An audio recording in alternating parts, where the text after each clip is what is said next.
I didn't mean to do the transmutation clap, but I did it, It and I just think that's happened. very funny. Full Metal Alchemist. Hello, everyone, and welcome to a brand new episode of Jen and Jake's Bizarre Fray. And the last time you saw us, well, we had a little bit of a wrench thrown in our plans. We had a bit of a plot twist on this I, show. I suffered a crushing blow. Uh, I think you definitely suffered the more crushing blow, but it was something that neither of us walked away unscathed from, which led to the precarious circumstance of this episode. And we are going to be covering three things. My two recommendations to Jen, because of the upset in the last episode, were continuing Full Metal Alchemist Brotherhood like we have been in this series. And I also recommended Wes Craven's My Soul to Take. And Jen recommended me The Midnight Club, Mike Flanagan showrun show. That was supposed to be a little bit more elegant, but it wasn't. This I is not do going to be a very elegant episode because we have three probably things that don't not. really go well together. Well, that's the thing. With the exception of Full Metal, which we have been kind of stringing along with us, is that I don't know. When watching Midnight Club and watching a Wes Craven movie, I found a lot of parallels, I guess we Well, could say, between the two men who are responsible for the pieces of media in question that we're going to be talking about today. But we're going to put that on the back burner because we're first going to continue with our journey through Full Metal Alchemist Brotherhood. For those of you who do not know, Jen never seen Full Metal Alchemist or Full Metal Alchemist Brotherhood. Full Metal Alchemist Brotherhood is my favorite work of art ever. Just period. Really, it's the manga, but Brotherhood is a hop, skip, and a jump away from it. And we have covered the first two crop of episodes. If you want to catch up, go check out those episodes to get where we are today. And Jen, when we left off at a very definitive moment in this story where, frankly, I know it was probably a bit like too late to say this, but like it's really the moment where you can go tutorial over with Full Metal Alchemist. And this is where the engine of the show starts running. This is maybe the most eventful crop of episodes that we talk about, but we're starting off in a place that's very focused. So, Jen, where did we leave off last time, and where did we go? we left off on the episode Reunion, where we get Edward and Ling out of Envy's body, and all the characters come together, and we get one last big exposition dump about the character of Father Bradley, who's fully revealed himself to pretty much every principal character at this point as being a member of the homunculus. We see Ed do a fun scheme to break out of Envy's body and arrive again at the Gate of Truth, where he sees Alphonse's body still there in that kind of liminal space that I'm still not sure I understand what it's supposed to be yet. Jen, But you get this series defining moments of the zone of truth coming to like claim Edward and bring him back to reality, but then him just like punching through and breaking through those double doors to declare one last time to Alphonse that like this isn't it. I'm gonna find a way to do this again so that I can get your body back. And that's brother, how we ended pretty much what we've treated as the second season of Full Metal Alchemist Brotherhood, the I second I part. before we continue, I have to say definitively, this is my favorite single moment in any story. Mm. I'm not qualifying it at all. I mean, whenever I watch this moment, I get goosebumps. The hair on the back of my neck stands up. I love everything about this moment in the grander scheme of things, but particularly in how it's directed. There is no audio in this scene for like 90% of it. And Ed just gets like the way that it does this is that you pop back into the gate of truth and you're like, okay, Ed's going to see the truth again and is going to converse with it and then perhaps make a deal to get everyone out of Gluttony's stomach. And that's not what happens. He looks and sees definitive proof that Alphonse's body still exists. And he's weathered. Like this dude is a walking skeleton, basically. His skin is stretched over his bones, his nails are long, his hair is crazy. And Ed just has this moment where he just cannot even like the way that it zooms in on his eye and his pupil just dilates when he sees it, and he just fucking runs. Like he doesn't think about anything. He's just like, fuck it. And then gets dragged back and then fucking hits through the door, and then the ending theme kicks in and he's just like screaming. He's just like, you fucking wait for me. And I'm like, oh my God. Like it is such an evocative moment that like that was the moment when I was a kid first watching this where I was like, this story is something special. This is doing something to me. And you want to know a fun piece of trivia, Jen? Do you want to know Please. the first episode of Full Metal Alchemist Brotherhood that I ever saw? Was it this one? No, it was the one previous, because the first scene I ever saw was them spoiling one of the biggest reveals in the entire show, that the entire military is not really the entire military and are effectively a giant shadow government who are completely at the subservience of the homunculi.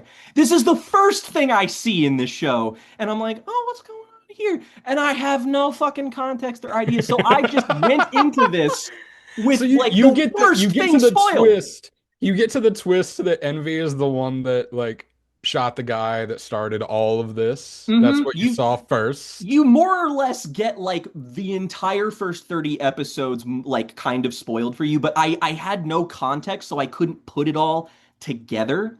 And we kind of see like this episode ends and you sort of formally start off at the episode interlude party, yes? Yeah, yeah. And here's the fun thing about this, Jen. I'm very, very curious to ask what you think of this particular episode, because fun fact of trivia, this is the lowest rated and least like nobody really likes this episode. This is the lowest rated episode of the show, and mainly because it is a recap episode. It basically shows you a lot of stuff that's already happened.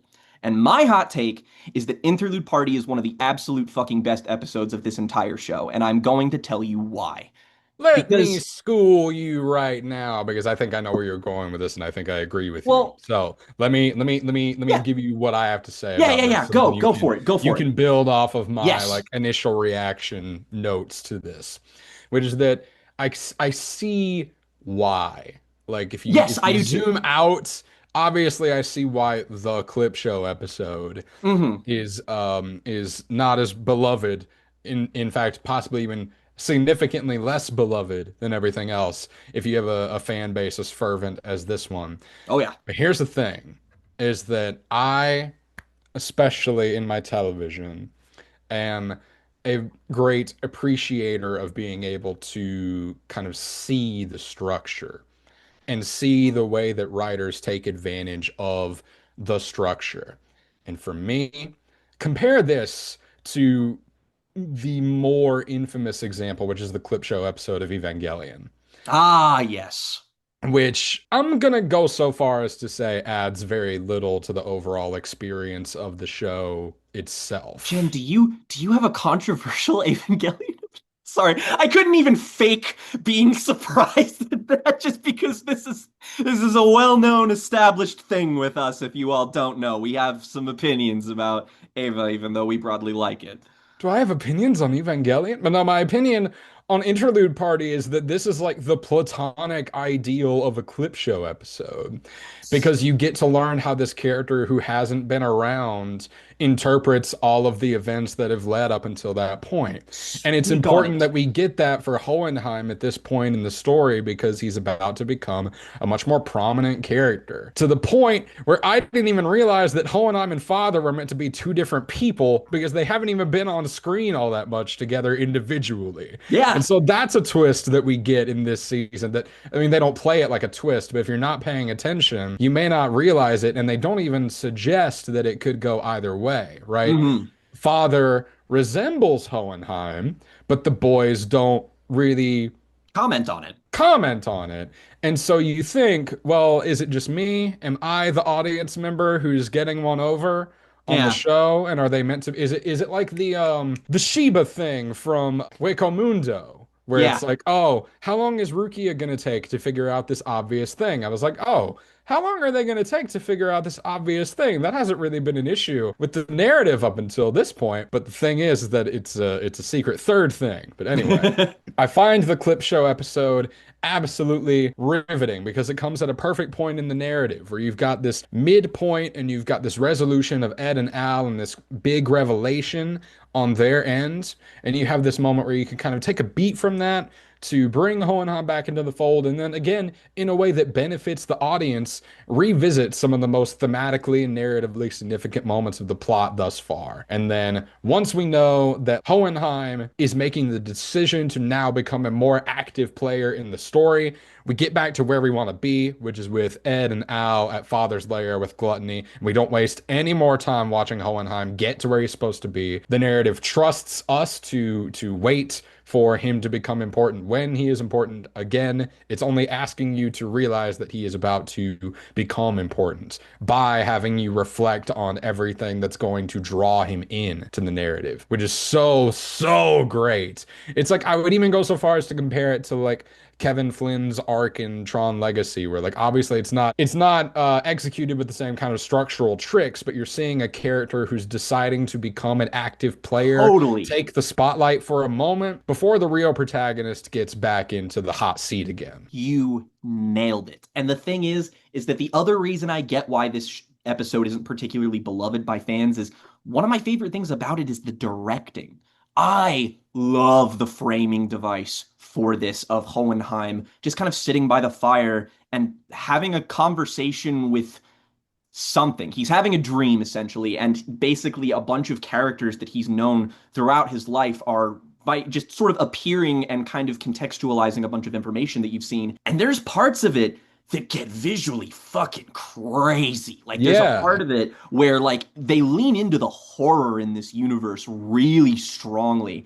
And that moment how they clinch it at the very end where you get a young Panako who then becomes a young Trisha Elric and then explains essentially the thesis of the show, you know, because we're weak, because we get old, because we die, that's what makes us strong.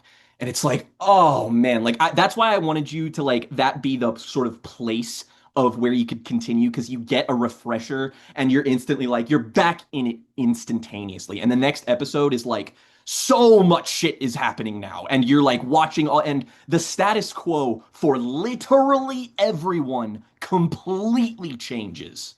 It's crazy to me because the second part of this has so many like big moments and big changes, but the end of it has so much meticulous setup, right? We have an entire episode devoted to Mustang basically being narratively stripped of all of his resources in the face of Bradley and Bradley's machinations, and it takes almost a whole episode to establish that. Then you've got this kind of what could be seen as stagnant, but this whole little arc of Envy and Ling and Ed inside of Gluttony's stomach that goes on for a little while. And then you've got Al and Gluttony trying to find Father. And some of that can come off as wheel spinning, but it's building to this culminating moment where once they all break out of Gluttony and they're all at face with each other for the first time, and you really get a sense of what Father actually is as a character. Everything in this show, I shouldn't say everything in the show. This story has so many perfectly underwhelming moments, if that makes sense to me. I know what you mean. Where like nothing is quite as simple as it may seem or even have the prowess that it's been set up to have. Because there are two things I love that this first proper episode, Struggle of the Fool, does, which is that it throws two big twists at us and then underhands those two big twists of like, great, we're finally going to get to see Father. And then he doesn't do anything. Holy shit, Greed has just possessed Ling. What does this mean? I don't know. Because Greed is going to walk off saying that he has his own things to do.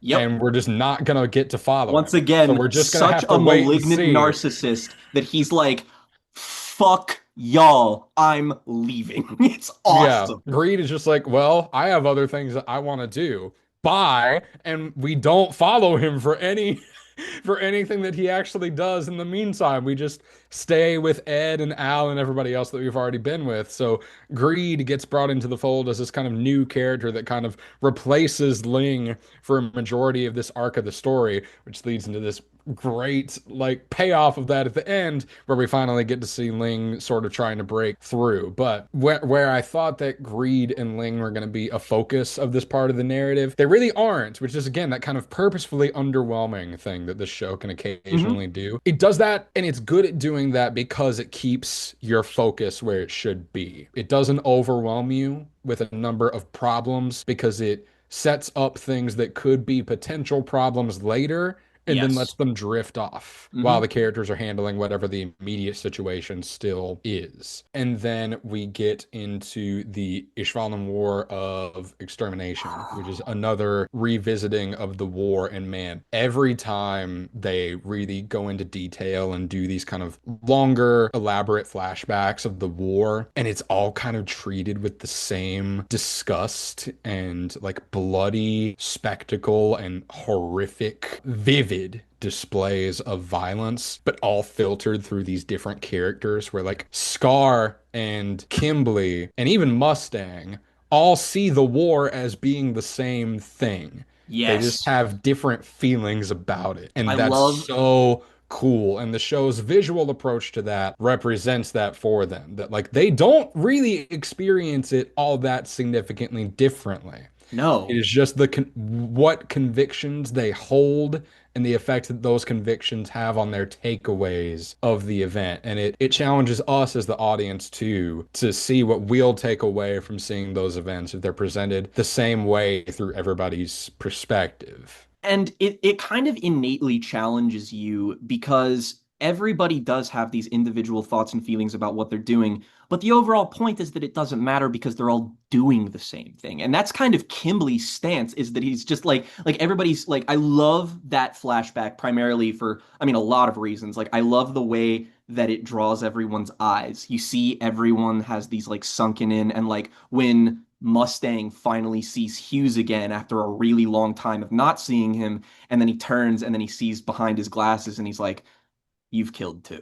Like it's such a good fucking moment. And then he sees Riza, who you get way more context about Mustang and Riza's relationship and his relation to flame alchemy, and Riza's father, who was Mustang's mentor, and how the secrets of the science of flame alchemy were tattooed onto Riza as a method of preservation, and she allows Mustang to burn them off her body so that no one else has access to it. Holy fuck, that's great. That's so good. But they have this moment of all of them reconciling, all these very likable characters who are all expressing like, I can't believe we're here. I can't believe we're doing this. And then in walks Solf J. Kimberly, who struts into this thing and is like, what the fuck did you think we signed up for, you pussies? And it's like, there's a level on which Kimberly is completely correct. He's like, why are you all standing here moping? You joined the fucking military. What did you think we were gonna be doing, jackass? And like, yeah, he is clearly a sadist who enjoys inflicting pain, but there is a moral realism to his worldview that is simultaneously like, might makes right, but also, if everyone understands that, everyone is predictable. And if you go along with the agenda of these men who want this thing, you have no right to complain about where you've been placed. If you are ignorant of the implications, that's your problem. And frankly, that's just like, it kind of makes you nauseous. It's a little bit like, oh, Yeah, okay, absolutely. this is a very interesting segment of this story to revisit considering world events right now. And sorry about that. Not an easy part of this story to digest in the best of times, but this is part of where it really shows through to me that Hiromu Arakawa did research. I don't believe I remember the exact war or conflict she did this for, but she did actually interview soldiers who had fought in war before writing this story. And I just remember, like, one thing about that that really stood out to me is that she talked to a soldier and he was just like, I can't watch things with guns in them. I can't do it. Like, I see them and I remember the things that I did. And like that, I'm just like, that's the core ethos of the whole show is that like nobody is blameless. Nobody in this show has forgiven or can atone for their sins. Like, it's impossible. Everybody in the military is a fucking war criminal, and they know that they are going to die war criminals. And so it's them making the best of a bad situation. It's them doing what they think is right because it's the only way forward. It's literally all they know. Meanwhile, Kimberly, who is freed from prison in one of my absolute favorite moments in this entire show, where this man has so much aura, dude. He gets the white suit, the fucking fedora, and he walks out of prison, and then these guys are like following him, and he just gives them this little present as a sort of goodbye gift, and it starts ticking, and they're like, oh my god, he's gonna blow up and kill us, and it's just a little prank, and he's like, bye, and then he just goes off. And this section of the story, man, I have been waiting. I love Solf J. Kimberly so much. One of the great anti-villains in fiction to me. Well, yeah, because it's so interesting. He refuses to live in contradiction. He has No. fully embraced his role as a military dog, is proud of himself for doing it, and wonders why everybody else is so willing to miss out on the great life that he's been living, where you just get to kill people whenever you Like, want. the homunculi are gonna win, man, and I'm playing the winning team. Sorry, not sorry is his philosophy there. And there is a level on which you understand why he is making this choice, considering what he has seen. But what I love is that after the kind of we have the standoff of everyone with Father, where we kind of find out that everybody exists within the greater web of Father and Bradley and the homunculi's plans, except for the Shingis and Ishvalan characters. Scar, Xiao Mei, these guys are disruptors to their plan because they were never in the equation. And they use a different kind of alchemy, which means that Father can effectively cancel out your alchemy if he wants to, because he is at the very direct center of a Mestris, which is a circle, which is a giant fucking transmutation circle. So he can just kind of do that. But if you use Shingi's alchemy, you can work outside those limitations. So now we have a kind of idea of these guys were within their plan and these guys weren't. And so when Ed and Al, like, basically Fuhrer Bradley gives them the rundown of, you're under our thumb. We're watching you. Roy and Riza are separate now. Riza is my assistant. I am going to be watching her. She is my hostage. Winry Rockbell, she's also my hostage. If you do anything, we will kill these people, because just because we can't kill you because you're important sacrifices doesn't mean we still can't manipulate you. And then we get a bit of counterintelligence with Ed, who very smartly is like, well, fine, let us look for our bodies still, because it doesn't matter. It doesn't affect you at all. I want to see if I can fix what I did. Doesn't change my agenda. And they're like, okay, sure, we'll let you do it. And everybody kind of has an understanding of act out of line, bad things happen. So there's a razor's edge of tension. But when Ed and Al head to the next stop in what their plan is, where they simultaneously have to stay under the radar and also work under the thumb of the government, we have Kimberly, who goes and gets Winry.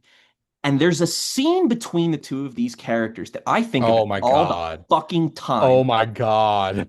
The moment where it happens is like when, like, we'll get back to Fort Briggs in a moment because that's Are you its talking own about the thing. way that he talks about her parents? Yes! Yeah. The fucking lead up to that is so good, because you get the introduction of, like, Kimberly has Winry with her, and Ed is like, oh my god, oh my god, oh my god, I'm gonna fucking kill this guy. I'm gonna fucking kill him. I'm gonna kill him. I'm gonna rip his fucking throat out. And Winry's there, and then it flashes back to Kimberly picking her up. And he's, doing putting on the nice guy act and everything, and they're in the car. And there's this such a genuine moment where Kimberly is like, I really respect what your parents did and what they fought for because it was good. It was a time of war and they did the thing that no one else was willing to do and they paid the price for it. And you get like within his ideology, this opinion makes complete sense. But at the same time, this dude's a fucking snake. He could totally be lying to Winry when he's doing this, but the show never makes it clear as to what side he's actually on there. So it's completely up to interpretation. Like, does he genuinely respect Winry's parents? Or is he just trying to get her to trust him? And that's such good character writing, man. Oh, it's what this show is built out of. Yeah, I love that you can believe either, right? You can Yes. believe that it's a deception or a horribly crippling moment of truth.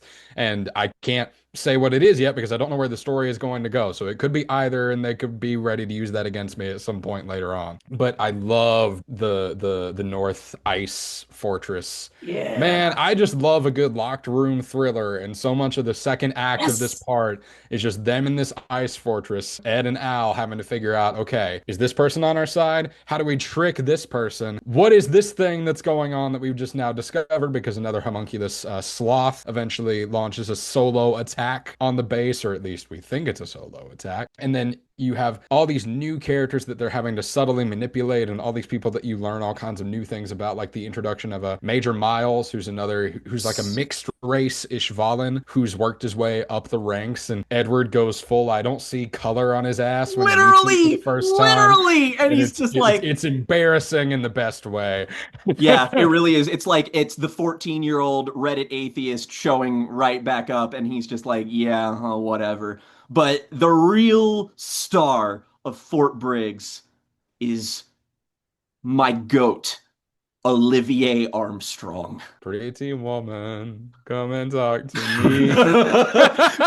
When you saw Olivier Armstrong, you had to know. You had to instantly know of like, And I was like, oh, oh, Arakawa's down bad for this one. oh my God. Like crazy good character design. Like just instantly you're like, "Oh, this motherfucker gets shit done." And I love that like She's got that cami yeah. that Yeah, the cami appeal to hair. it, where it's just It's like complete bombshell, but also complete like it is the it's a little bit of the red letter media strong female character effect, but it works in stuff like this because these are the kinds of but she's characters you can awesome. write.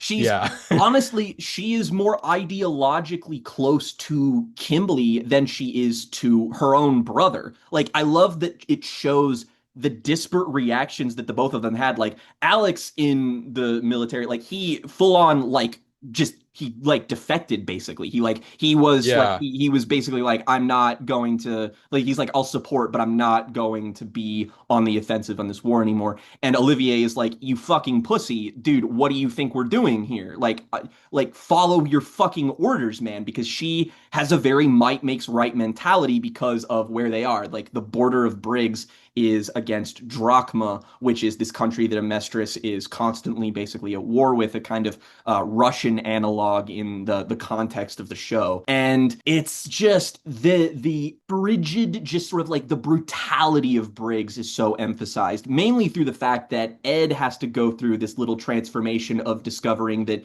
because the weather is different and it's really fucking cold and his nerve endings get all jacked up, his automail just straight up doesn't work and gets obliterated the moment he shows up and has to combat someone there. So he has to have Winry come and then build him a new automail arm. But that has further implications because the material it's made out of is lighter than the metal he used before, which means he has a bigger range of movement and he's faster. So when he gets to like actually combat after he has the automail arm, he's like, Yeah, yeah. fuck yeah, man. He goes and has a little hand to hand with Scar where you can see him kind of assessing his new combat stats, basically, of like, well, these are the pros and these are the cons of the changes that have just been made to me. we're gonna make it work either way. Hmm. And I don't know, it's really great. It's very like anime lizard brain power scaling moment, but But like, it's one that works for where the story is. Like yes, exactly. you It's still it's gotta have all that stuff. it's always in a way that's not like, oh, he achieved Super Saiyan level 2. Like it's more of It's a always it's a compromise. It's very explicitly a yes. compromise between like, oh well, whoops, I didn't think this would be a problem. I got somebody to solve it, but what adjustments am I going to have to make to this kind of imperfect solution to this problem that I'm facing? And how does that change what I need to do when I'm like engaged in combat? Like you're actually seeing somebody think through something and it's not just he's gonna blow. And Ed finally we slowly see him shed his male tsundere act with Winry, and like he's genuinely at the point where he's like, because he cares for her so much and he's so worried about her, he's just genuinely like a really sensitive and very approachable, like, hey, do you need to talk to me? Or like, hey, can I help? Or like, just in ways you have not seen Ed, this hot-headed Reddit atheist teenager, be before. And it's like, wow, you're actually getting the impression that Ed is legitimately maturing, and it's because I mean he's actually learning lessons from the people around him and incorporating them into his worldview. It's kind of a really undervalued aspect of this show, that it's a really good coming of age story for Ed. Yeah, and then the second half of this, or actually I want to flip back a little bit to the character of Bradley's kid. Salim, Salim, thank you. yeah, I was like Sim something, yeah, whatever. We get this episode, The Fuhrer's Son, which is the first episode past the father thing, where I was like, oh, they've still got some tricks that they can pull oh out. yeah. Where they have this episode where Ed and Al have been invited to Major Bradley's house for dinner. Hmm. And they just hang out with this kid, but they're terrified of him. They are terrified of this child because one, I mean, the implication that a homunculus can conceive a child is one thing, and they don't ever explicitly go into that territory of like Ed is worried about the possibility of that. Hmm. And I thought that was strange at first, of like, oh, why isn't Ed freaked out by the notion that homunculi can have children? That feels like a thing that should change the status quo, shouldn't it? Hmm. But then you find out that Salim is adopted, which they Yes. probably already knew. And so that's another like subtle audience twist of they do that a lot this time actually, where like the setup for an episode plays a small trick on the audience by hiding something from you that the characters already know. This is one of the better instances of that, but there's a couple moments across this part where it does that, and I'm just like, I really would have liked to have rather known what was actually going on from the jump here, actually. But this is one of the moments where it gets it right because you're seeing them have dinner and kind of do these peace talks, not just about the like cover story that they've all Hmm. agreed on for the sake of the country, but also this is where you get Ed and Al and Bradley's subtle kind of truce get established. But then you start to learn that there's more to this kid that meets the eye, and you find out that this kid is the first homunculus, Pride. Pride, one that was sealed up, and the one that Hohenheim originally found, Yes. contained, Yes. summoned. It's the first one created, and man, the scene where they reveal that is so fucking ace. Like Hawkeye's walking down, like it is Yeah, we a learn it plus through moment of Hawkeye, horror. which is so great. That's a character that can get to feel very vulnerable. Vulnerable. And this is the Yes, perfect moment 100%. where And they like get to use that. she is constantly within Bradley's orbit, and she's kind of vicariously absorbing information and like learning things for herself that I think is always really interesting to see with her thought process. But like there's the moment where I love the directing in the scene. Like I even remember like the little moth flitting around the flame in the conversation that they have, just because the scene is so like memorable to me. But she's walking down this like series of this like little hallway, this series of arches, and then like you just sort of like you get this feeling that something's following her, and she's like looking around, she's just like something's here, I don't know what's going on. And then you just see these like shadows creep up on her, and you don't really know what the shadows are. You've seen them kind of on the It's because they look peripheral. like what's coming out of the zone of truth, but we don't have any reason to understand why they would Why? be in the real world now. Yeah, so this is a completely unprecedented, like, what the fuck is this? What, like, who? And then she walks forward, and then you have Salim kind of step out of the shadows, and he looks all normal, and then it cuts back to him and does that thing with his eyes that's just like, ugh. and like introduces himself as I'm Salim Bradley, I'm the first homunculus.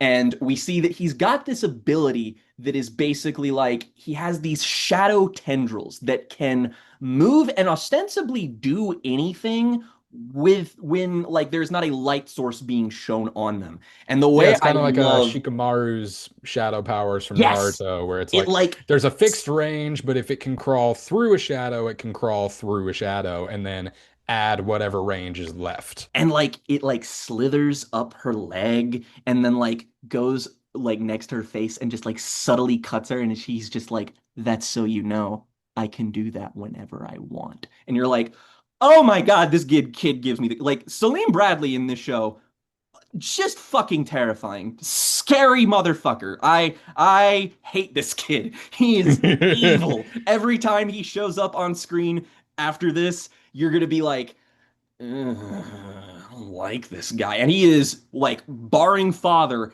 easily the strongest character we've seen so far. Like, he can just, like, and trust me, we get some galactic brain shit with how they use his powers later in this show. Oh It's my. really cool. Oh my. We get a nice revisiting a couple episodes later of Winry and Scar, which I Hmm. loved, of Winry finally explicitly doubling down on her like unwillingness to kill him before. Now that the tension in the room has settled a little bit between them, she very explicitly comes to him and is like, "No, I know that my parents would forgive you, and like this is what I feel that I need to do." And it's a great moment of like forgiveness being for the person doing the forgiving, less so than the recipient, which I think the show does a great job of communicating in a lot of its ethos, frankly, of like, how I'm responsible for how I feel about these things at the end of the day, regardless of the Yes. harm that somebody did. That applies to so many of the like military characters' philosophies, that applies to Ed and Al and their own failures, and here it applies to Winry and her willingness to hold on to wrath and ultimately decide to let it go. A meditation on the idea of equivalent exchange, you might even say. But like the way that like once they kind of leave Briggs, like after they have like this awesome fucking showdown with Sloth and this tank, and they have to like put everything together. I love the fucking reveal of the elevator opening up and then the tank just coming right through, and Olivier Armstrong is on top of it with her fucking sword, and she's just like, nobody knocks down a Briggs soldier, and just fucking douses this motherfucker in gasoline so that when he walks outside, gas freezes quicker than water does, so it just essentially turns him into an innate, like a fucking statue.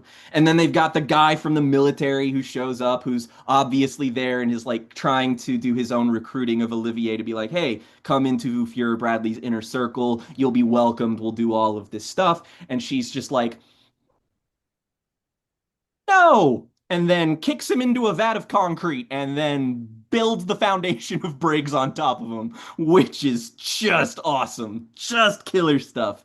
And Yeah, it's then this great. they, You get this moment of what no character has been able to do up until this point, which is true, honest to God espionage, where Ed and yes, Al fill her in on what's going on, assuming they can trust her, which it turns out that they can, and then just being like, "You're the only person that we know who can get us any information about what's going on right now when we're all the way out here. Can you please help us?"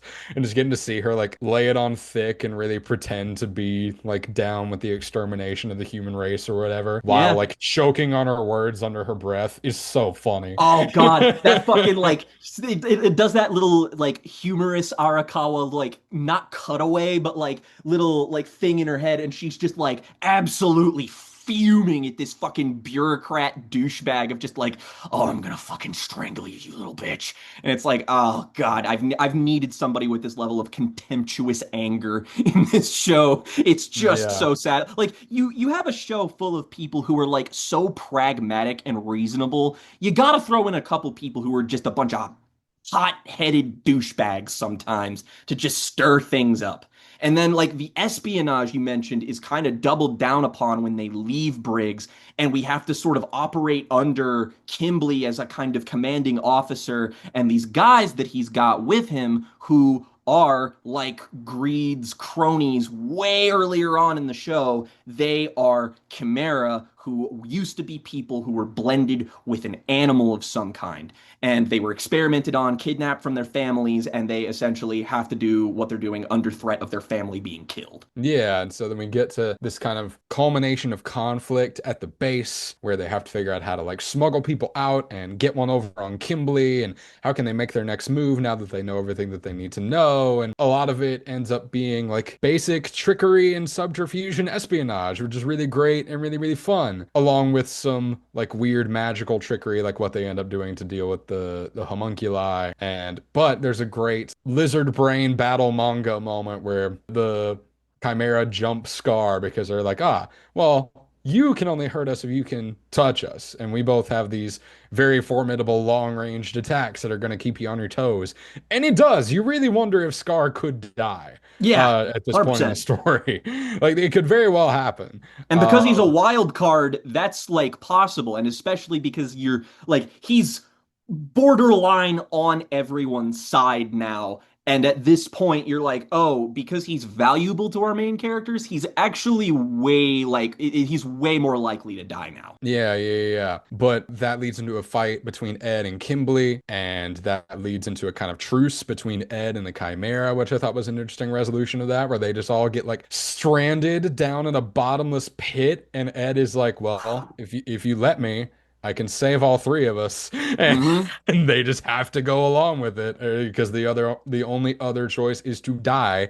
And after that resolves, we catch back up with Alphonse, who gets taken apart as part of this like espionage mission that he's on with Scar and everybody else because Alphonse is also having trouble in the weather. Like he Hmm. can't really control his suit of armor with the way that it's affecting the actual like metal that makes up his Yeah, the body. blood seal is like not, its integrity is like being damaged because it's so Yeah. cold.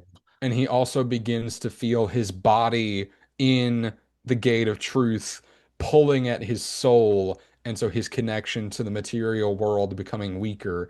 And so then this arc kind of ends with Alphonse being taken apart by Scar and Marco and May because that's the only way that they can get him out of there safely and get them on to the next step. But that ends with a bunch of other characters coming back together in Lior, including Hohenheim, who finally catches up with the narrative. And that's where we get, oh man, Yes. the last three episodes of this. When we get back to Lior, it's so good. Seeing Hawkeye, Oh. seeing Winry and Rose. We see Yeah, Rose Rose is again. back. I really didn't think they were gonna pull that off, but we go back to Lior and Rose is there, and we get a payoff of Edward helping out one of the Chimeras because he kind of defects and joins them and helps them do a little scheme in Lior. But then we start hearing about this thing, the Promised Day.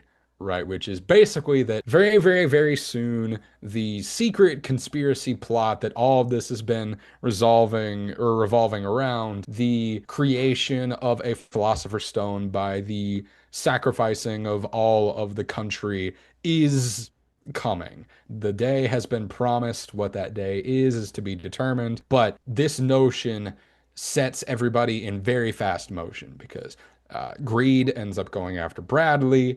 The Armstrong siblings have a squabble as well that's very hilarious, Awesome. while also like saying something about both of those characters. They do end up like actually fighting each other about it, but it still has a lot of humor underneath it. And then we get to that last episode, The Promised Day, which is just such a great. It feels weird to say this. It's not exactly the same as the ending of the last part that we did, but this feels Hmm. like a great putting all the pieces together for the final act, right? Exactly. We have to figure out where everybody is going to be once we have this kind of expectation that this huge event is on the horizon that concerns each and every one of our characters. We have to take a little bit of time to make sure that the audience knows where all those pieces are at. So yeah, Hmm. Greed gets brought back into the fold. That fight with Bradley, oh man. It's so that came up on my Oh Instagram man. reels and I had to post it the other day because I was just like, dude, the choreography here is so fucking good. It's so fucking good. And it's like it's not even like a big deal. And the animation, like every fucking fight in this chunk of the show is absolutely ace. And none of it's like what like we're gonna see in the future, there's gonna be a lot of big, large scale stuff that's about to happen. Mm. All the conflicts here, they're all about one-on-one scuffles or manipulating your environment to be able to gain the upper hand. Like Kimberly and Scar when they're on that train and they have that train fight. Not a big Yeah. deal in the context of the show, and it kicks fucking ass. It's so cool to watch. And the way that like Kimberly is just left there impaled on the train, and when the guys check on him and they're just like, "Are you okay, sir?" And he's just like, "Start the fucking train, keep going." And I'm like, this This man part of the fucking story is all about crazy. like this part of the story is all about small victories and large threats being introduced, which Hmm. really racks up the tension. Oh yeah, absolutely, absolutely. And I forget exactly where is like Ed at this point in the story? Like on the last episode, where are we there? So by the end of the Promised Day, he's jokingly agreeing to work with greed to achieve whatever he's trying to do before the Promised Day Right. arrives. Because at the last episode is when Ling breaks through and comes and tells Ed about the Promised Day. Then the next episode is when greed takes back over and he ends up wanting to recruit Ed, and I think one of the he joins in, or no, he recruits Ed because all of his homunculi have betrayed him because of Ed, right? Yes.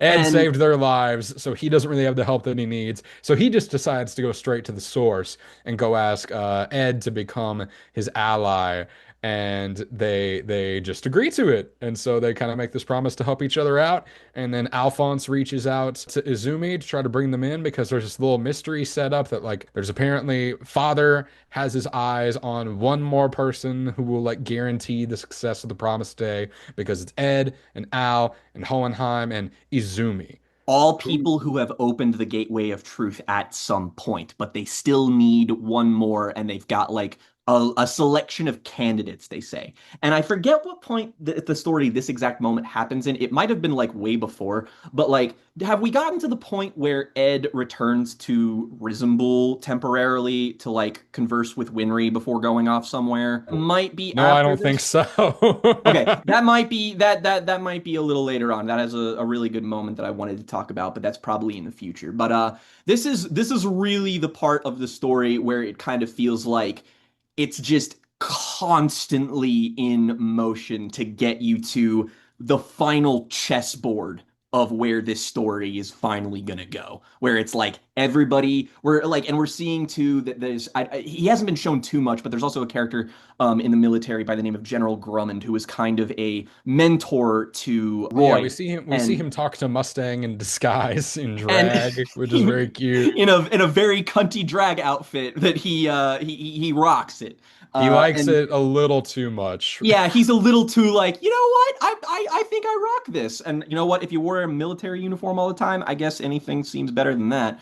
But he's like this guy who I love how they characterize him because he's very much set up as a kind of doddering, like older guy, and he's just like, oh well, he's still on their side, so it'll be good to have a faction of the military be like a secret force to help them on from the inside. And then you get like a little sneak at the fact that it's like, Grumman's a smart dude, and he's also like really cunning in a very subtle way, but he's just like, this dude wants power. Like, he's not just doing this because it's out of the goodness of his own heart and he wants to help his pupil. No, he wants to do this because he's like, somebody's got to be Fuhrer after all this happens. And I mean, it could be me, or maybe I lead the entire military. I don't know. I don't know. Could be me. And it's like, I see He what is you're like, doing. yeah, It's a you're little feeling power bad grab. about your military. You want to go cry about that at home, right? I Oh can yeah, have your this job is when this is done, right? yeah, this is all setting up an enormous coup, essentially. Like we're seeing the cogs begin to turn for the Promised Day. And the Promised Day itself is like it's an episode that's very like didactic in how it has to just be like, here is where everybody is, because from here on out, it is a bullet train to the finish line. Well, like compare that to how I felt with all the like wheel spinning character setup episodes of Stranger Things that we had to watch. Mm, And I'm like, I would much rather watch this show take its time. do basic storytelling beats and take the time to do things that make the story work. Because Oh again, yeah. like we talked about, I like seeing people using the fundamentals well and doing the things that you have to do to make a story make sense with panache and with joy in telling the actual story. And Oh this yeah. show has that in spades, or like it never feels like any of the setup that we have to do is out of any kind of obligation or out of Mhm. any kind of like fear that something will be misplaced. It's always because they want to show something happen. They want to Yes. show an interesting thing happen, right? You want to learn more about people's families or people's motivations or some kind of secret resource that somebody may have that they can use to get on the better side of the situation that's been holding them down for the past few episodes. Like, I like seeing characters do things, and in these like set up the place of the characters episodes, that's all still the product of characters doing things, not it just being 18 months later and everyone is still at the high school. Yeah, and again, it's like you mentioned, you're seeing characters like Rose again, who like actually shows a little bit of character growth. Like she legitimately internalized the lesson that Ed gave to her at the end of Lior, and she seems like way better off for it. And now she's like being productive, and everybody's rebuilding Lior, and it's like it's a very sweet moment to see people. It was just like this place that was racked by bloodshed and conflict, and everybody's like, yeah, it is what it is, but we're building again. We're getting stuff done again, and you're also seeing the incorporation of like Marco becomes way bigger in this part of the story than he kind of has been previously as this kind of like he shows back up and is like just horribly disfigured He's moving because like Oppenheimer. he literally, yes, he is the guy he is literally Robert J. Oppenheimer of the Full Metal Alchemist universe, and he's trying to atone for the fact that he was the guy who led the why did I almost just call it the Human Instrumentality Project? What the fuck? What did my brain just do? We were talking about Ava earlier, but Yeah, anyway. you know what? That's it. That's right. But like, he comes back and he's got this showdown with Envy that's fucking sick. I love the way they do a fake out with all of that, and there's just like, and he like Envy's like stepping all over the place, and it's just like, what the hell? How do you keep doing this? Why are there so many mines? And it's like, it's actually just remote alchemy that they're using like really, really decisively, and then they end up like making Envy into this little, and they transform. Envy becomes a major, like, goes from a major player to a really strange wild card of like, oh, Envy is just like can't do anything anymore. He's just like a tiny little lizard guy. And it's like he can't, he's in a jar, but it's like he's But he gonna can find a talk. way. He's He's gonna gonna find a find way. a fucking way to be a little shit. And it's like we're at the point where reveals have stopped and it's more about developments now. And the next part is about the destination, baby. Yeah, and I mean, one of my favorite moments where it became clear that we were done. I mean, maybe we're not, but it feels like we're done with big reveals as to, this character is actually this character. When you Yes. actually get a montage of the seven homunculi, so you like get a full inventory for the first time of who they actually Yep. are. We only really the only character we're going to learn a lot more about is Father, and that's done very like for obvious reasons, but we're kind of at the point in the show where everybody is mid-arc. We kind of see the trajectory everybody's on. But the thing is that what makes this part of it so compelling is that you know kind of where everyone's going, but you don't know how everybody fits into the puzzle. You don't, because it's like everybody, even if they're on the same side, nobody has the same agenda. Like Ed and Al are still preoccupied with trying to get their bodies back, and Ed's got this moment when he drops into that pit where he essentially has to like, he's got to do human transmutation on himself because he's basically ruptured his fucking kidney on that giant steel pole. And oh god, that part actually just kind of gives me like I'm like it's really kind of body horror adjacent. And he's like, I'm literally gonna have to like shave years of my entire life off. And I know that's kind of like an anime trope to do the attack that like, but it's firstly, it's not an attack, it's just an ability. And secondly, it's like Full Metal Alchemist is one of those shows where the act of sacrificing years of your own life actually feels like a tangible consequence and not an excuse to get a cool power up. You're like, oh, but I want Ed to have those years of his life so he can go back and live with Alphonse and Winry. No, that's actually really sad. And you just kind of got to deal with it. And it's like, oh, all right, well, Yeah, no time to worry about that now, man. I'm at the bottom of a hole with a hole in me. He's like, I kind of gotta like. It was like it's my way or the highway, and the highway is so Let that's how it goes, man. me do something interesting. As far as the way that we've di kind of divvied this show up into parts, this is in the middle for me in terms of how I would rank them against each other. I think I like the last set a little bit more just because it has much more of the like classically well executed bombast, and this goes a Yeah. bit more into like, it's wheel spinning for the third act. So even in the second half of this slate was not as directly exciting maybe as the second part of it was. But I thought it was much more well paced than the first part of it was, which made Yeah. some adaptational changes to pacing and structure that benefited in some that make some of the individual episodes very wonky. I Mhm. never really had that problem with any of the episodes in this. The only real complaint I would say about the storytelling choices that it makes here is that there's a couple of instances where an episode will end setting up one premise, and then about halfway through you learn that actually the whole time that was something else. Oh Like yeah. Winry being kidnapped by Scar. Yes. Just not as interesting as knowing that that was the plan the whole time and seeing Yeah. him try to execute it. Same with Marco breaking Scar out of prison. Like Yeah. there are two times where Scar like does something with another character that isn't what it seems, and it's presented as like being a twist when I would just much rather know what he was up to all along from the beginning.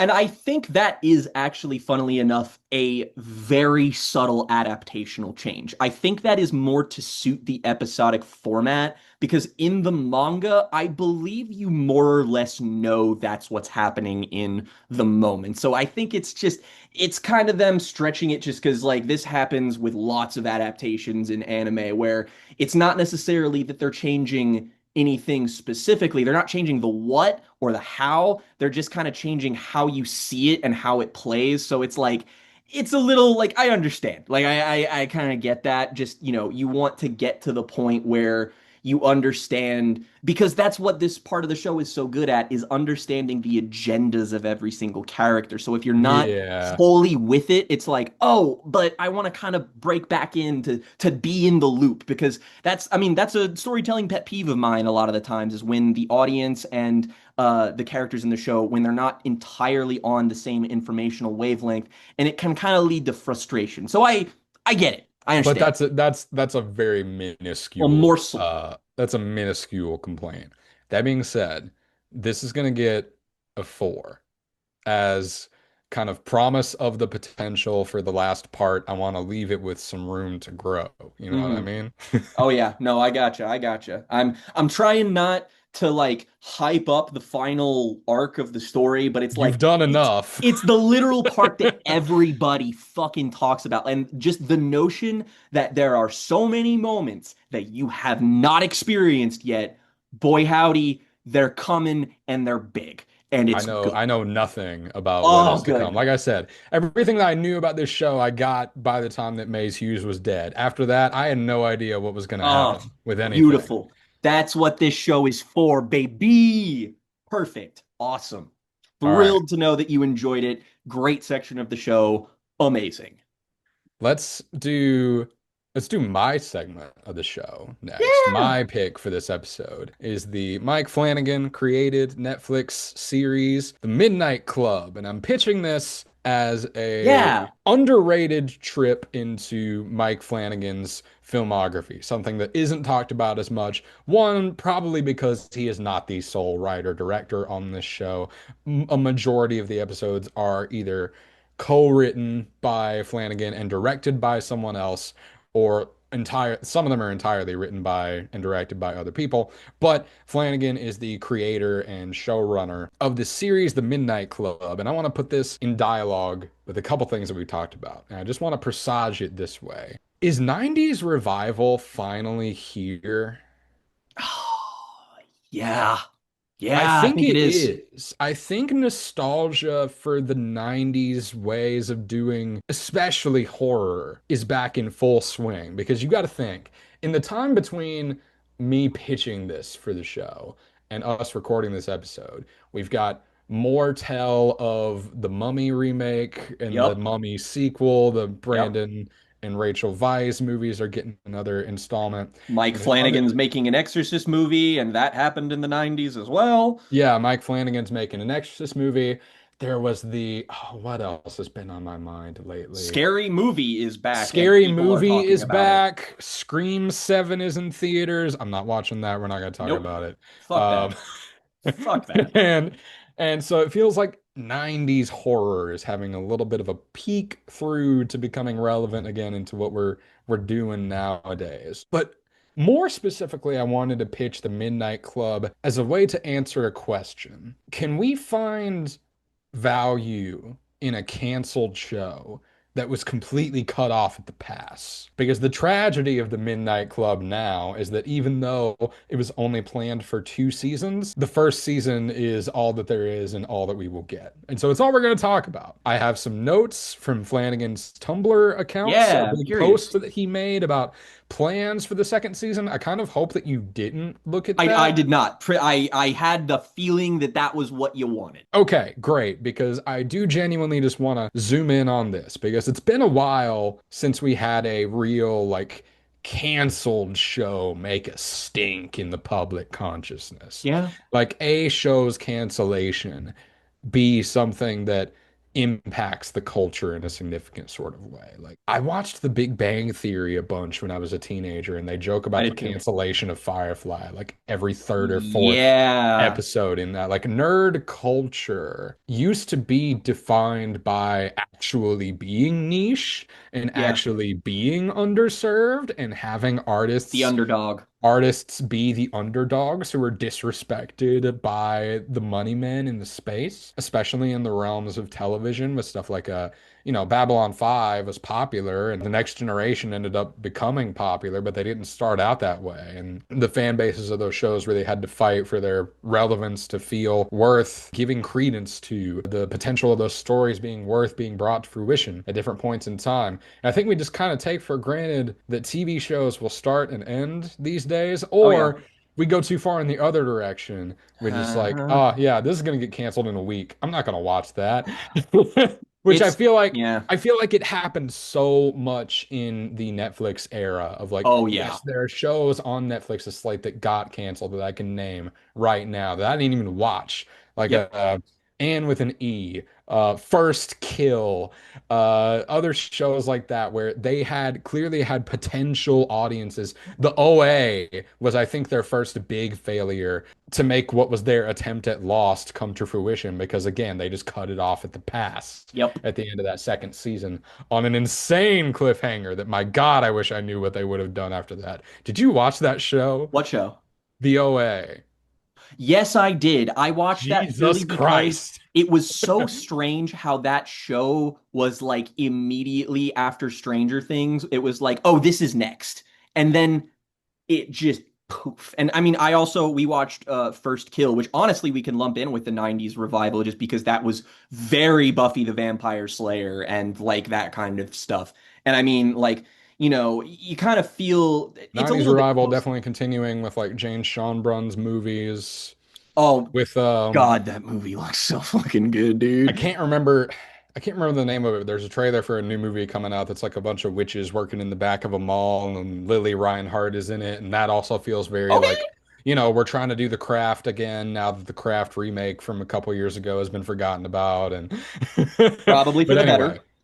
The Midnight Club is an adaptation of the works of Christopher Pike, who I consider a very underrated figure in the space of children's and teens horror from this era. Um, who was writing at this pretty much at the same time like R.L. Stein was making a name for himself as like the one to introduce your kids to get into horror. But Pike had his own notorious books and had his own fan base, obviously.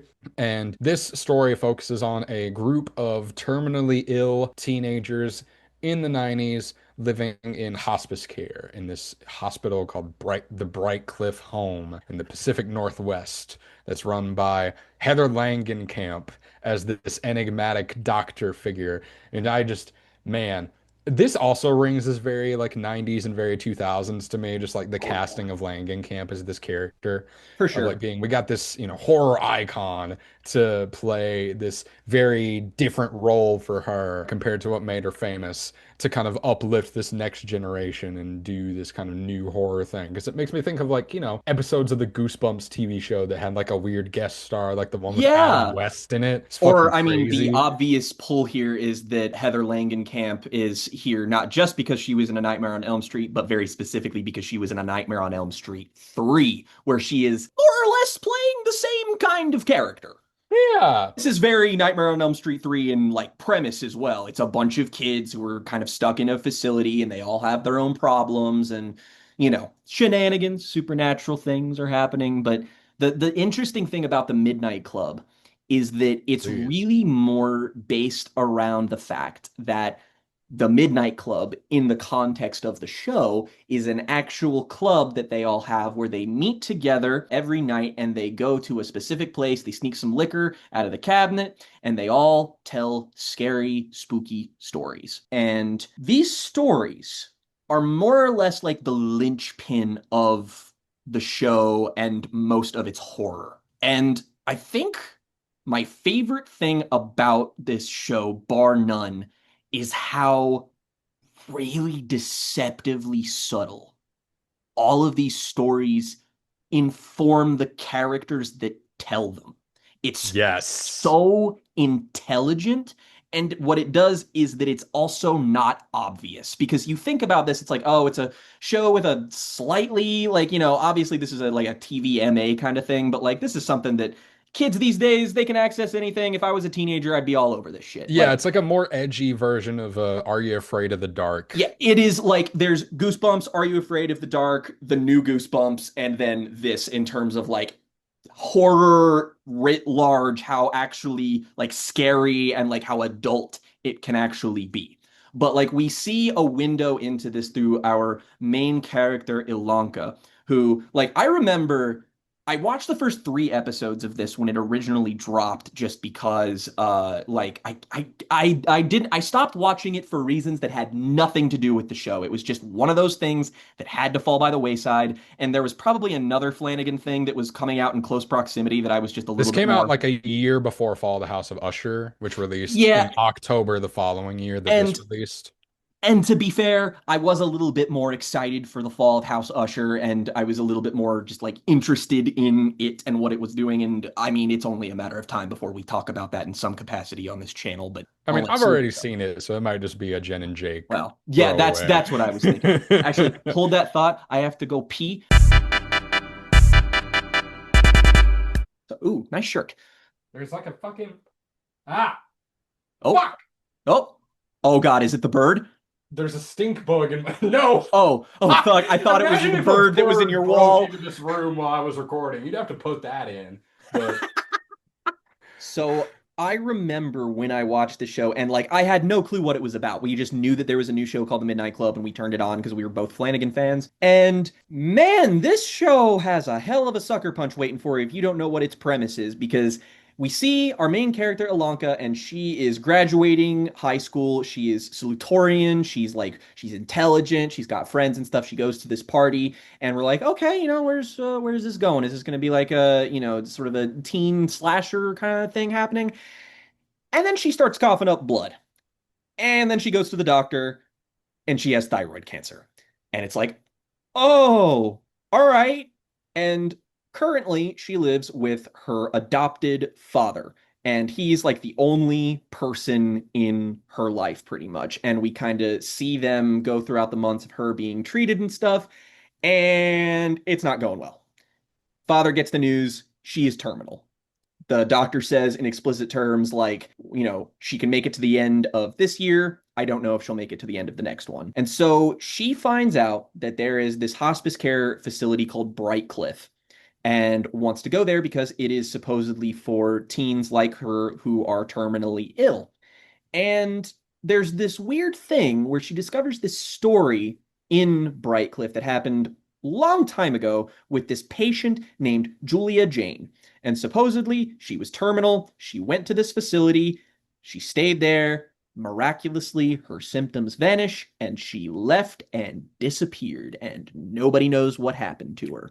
So she's like really going there in the secret hopes that maybe she can uncover what this mystery is about, how she was able to survive and beat her diagnosis, and potentially, if there is some sort of secret to it, perhaps it can be replicated and she can save herself. Even though the show does a very good job at kind of at the outset of being like, yeah, that's a long shot. The fact that these are teenagers does not give the show an excuse to be like no, these kids are gonna die. Like a bunch of them do. It's gonna They're happen. all It's sad. What I love about this show and its cast of characters is that they're all like not just bitter, but very realistically self-centered in their Oh bitterness. yes. They and like understandably, but like all of them do have a sense of like, they can be unreasonable at times. They can be really combative. Like one of the first people who Ilanka encounters there by the name of Anya, who is this little Irish Spitfire, is just the meanest fucking girl and like literally goes out of her way to like be nice just so she can be meaner to her later in group and just be like, haha. And then, but like everybody knows that everyone's working through it. Like they're still They emotionally all kind of have developed this enough. shared understanding of like, we can't let our feelings get too hard about anything that anybody does around here because we're all kind of going through it on our own terms. Well, we're on the way out. Like you get the like a bunch of dialogue at the start of this is about people who have already died like months prior that they all knew, who a bunch of the other kids didn't know because they came in after them. So Yeah, you well, just yeah. Anya it's also spends a lot of time talking about the girl whose bed Ilonka is taking up because she has just recently passed away. so everybody here is, they're all kind of very precocious Flanagan-y type characters, but they are all so well written. And I mean, biggest compliment I can give to this show is that my God, this cast knocks this shit down. Mostly unknowns. Like I know that characters or like the actor who plays Amesh, I know he went on to be in The Fall of House Usher. And like some of the characters, like I've seen a couple of them do other things, but like these are largely unknown actors, and they're all killing it. Like this is Stranger Things tier level child acting performances, and frankly, they have to deal with stuff that is way more dramatically difficult to handle than a lot of those characters. So I kind of give the edge to this cast for having to like they both have to be really likable and funny and endearing, but they also really have to sell those dramatic moments, and they always do. I never found even up like Mike Flanagan and the assembly of directors of these episodes, they are virtuosic directors of performance. And Mike in general is just insanely fucking good at that. He can get a good performance out of anybody. I think that's a really undervalued talent of his. But everyone is well cast, everyone is doing a great job. But essentially, the sort of conceit here is that everybody meets, they all tell their stories, and it's all kind of it's a ritual type thing going on. And Ilanka's trying to figure out the mystery, and there's somebody who she keeps encountering when she's exploring the grounds who seems to be kind of mysterious, who's played by Samantha Sloyan, who is in Midnight Mass. And like, there's maybe something going on with Heather Langenkamp too, but we aren't totally sure about that. But the real thing here is that when these kids tell these stories, it basically becomes like a Goosebumps episode is inserted into this Mike Flanagan show. It has like it's a little parable. And what I love about them is that like right off the bat, the first story, like these stories are very much stories that teenagers would tell in that they Yes. have a very, actually, Jen, I'm sure you know who this is, but do you have any experience with the work of Junji Ito? Yeah. Okay, these are all Junji Ito stories. They don't necessarily even always have like a moral or a parable. They'll have a dilemma that might be kind of an extended metaphor for something that they might be dealing with. But it's always something that's just like it's a very isolated incident, and there's not a lot of greater thematic depth going on here. But it still does tell you a lot about the people telling them. And I love that, like, the first one they tell is actually like this really genuinely creepy setup of this guy like going on this date, and he's like going into this neighborhood to pick up this girl, and he's just walking down this neighborhood in the middle of the night, and everyone in the neighborhood just walks up to their window and just stares at him. and like nobody moves, nobody does anything, and it's just like, oh, that's a really creepy setup. And then like it goes on, and then eventually like he opens the door, and then there's like this like shrieky ghost behind him that scares him, and then immediately it cuts, and they're like, don't be fucking lazy. Like, actually, that is what they say. They're like, don't be fucking Yeah. lazy, man. A jump scare? Are you serious? And then, as a method of retaliation against their friends, he's like, oh, you don't want me to do jump scares? And it's like, jump scare, jump scare, jump scare, jump scare, jump scare, jump scare. It It's goes so on funny. for I'm so laughing. long. I'm laughing by the end of it, but it's getting its point across and still communicating. Like the It's, point is that it becomes kind of funny because the well, person telling the story is acting out and doing something stupid to piss And you off. it shows you off the bat that these stories are metatextual reflections of the people who tell them on some level. And what I Yeah. like too is that it doesn't limit the type of story this is. Something interesting about this is that it's kind of subtly one of Flanagan's most versatile works because every story is not only like a new little horror short, it like defies genre and style and all kinds of things. Like we've got a like throwback fucking Dashiell Hammett noir thing going on that's shot like Yes. Casablanca. We have a ongoing story about a serial killer being told by one of the characters, and it is shot and colored exactly like a David Fincher movie. And then there's also one way off into the end of the show that is literally just like an 80s sci-fi horror movie that's like Terminator, essentially. And it's like, it really pushes against the boundaries and utilizes all of its tools at its disposal to like keep inventing new ways to keep you interested in what these stories are. But what it like, it's so subtle in how it reflects what's going on. Like the best example I can think of is actually the noir story, which is being told by this character who is like this really kind of like straight-laced, very religious girl who is currently kind of contending with the fact that one of the characters there has AIDS. And like he got a cut and like he gets hurt and stuff. And basically like she's very religious, like very conservative, and he has a kind of reaction to this character, and it's not super great. But the thing is that she's trying, like they eventually butt heads because of her faith and how it relates to giving her hope, essentially. And he's kind of shunning that because he's like, look, I get that this is good and cool for you, but when you come here and push that shit on us, it's like that's the reason my mom doesn't fucking talk to me anymore. And it's the reason people yell slurs at me and think that I'm like evil and a monster and shit. So like this is where I'm supposed to feel safe, and you don't make me feel safe. And so in an attempt to kind of reconcile their relationship, because she like does want to be nice to him but doesn't really know how, she tells this noir story where he is the protagonist. And I can't believe I'm going to say this. This story very well utilizes homophobia as a plot element because it has homophobic undercurrents that are still very well meaning, and you can tell that she's trying to tell a story to be nice to this guy and make him the hero and like all of this stuff. It's like it's her trying to meet him halfway, but like kind of failing and tripping over herself a But little I mean, bit. that's what the story is ultimately about, right? Because Yes.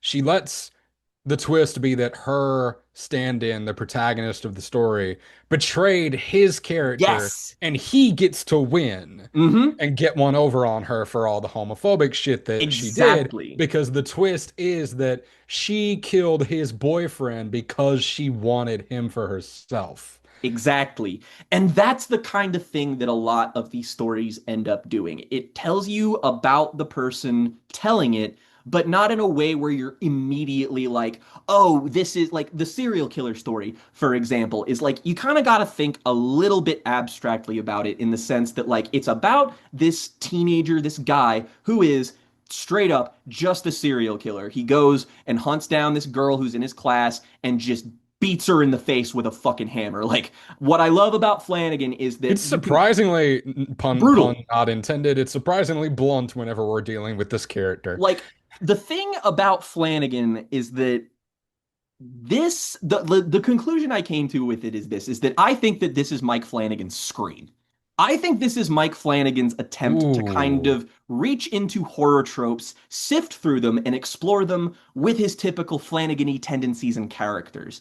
And one way he does this is by like the serial killer story, which yes, is very cruel, very like craven in how like blunt it is and how kind of like scary it is, but it still does like humanize characters in the same way. But basically what we see is that he kills this girl and he is haunted by all of his victims coming back to him. And we kind of discover that he is being possessed by the spirit of a different person, of like a different serial killer who is acting through him. And he is kind of acting at the behest. And there's like a character who's kind of getting involved and sort of trying to solve the mystery. And he is really struggling with the fact that like he feels cursed, that everyone around him is dying. And you're like, oh, this is him internalizing everyone around him dying in the facility at Brightcliff, and he feels responsible somewhat just because, I mean, he's a good, compassionate kid, and everywhere these kids go, people start dying, and so he feels just like this is following him, and he's not able to end the story. It's the longest one that's told,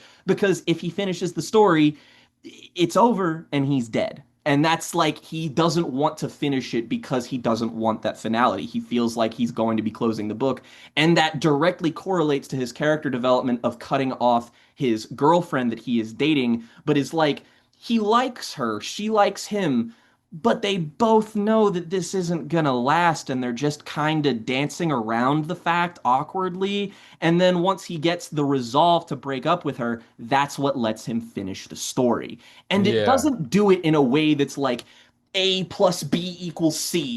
It does it in a way that makes you feel like this is all organic. It doesn't feel as though these Yeah, stories and are as railroaded into themselves. Yeah, and as Kevin, as his story is developing, it feels reactive to what's happening around him. It doesn't, how do I say this? It doesn't feel like from the beginning of the story he knew what the ending of it was going to be Yeah, because of how it's executed. And that's precisely. interesting because this isn't just a story about the cool stories, it's a story about attempting to tell cool stories. There are always interjections from other characters of just like writing advice even. They'll just be like, that's kind of contrived. Like, or this isn't very good. Like there are stories that are told that are blanketly they exist to be bad. Like they fail at telling a story and they're like, ah shit, whatever, you do better.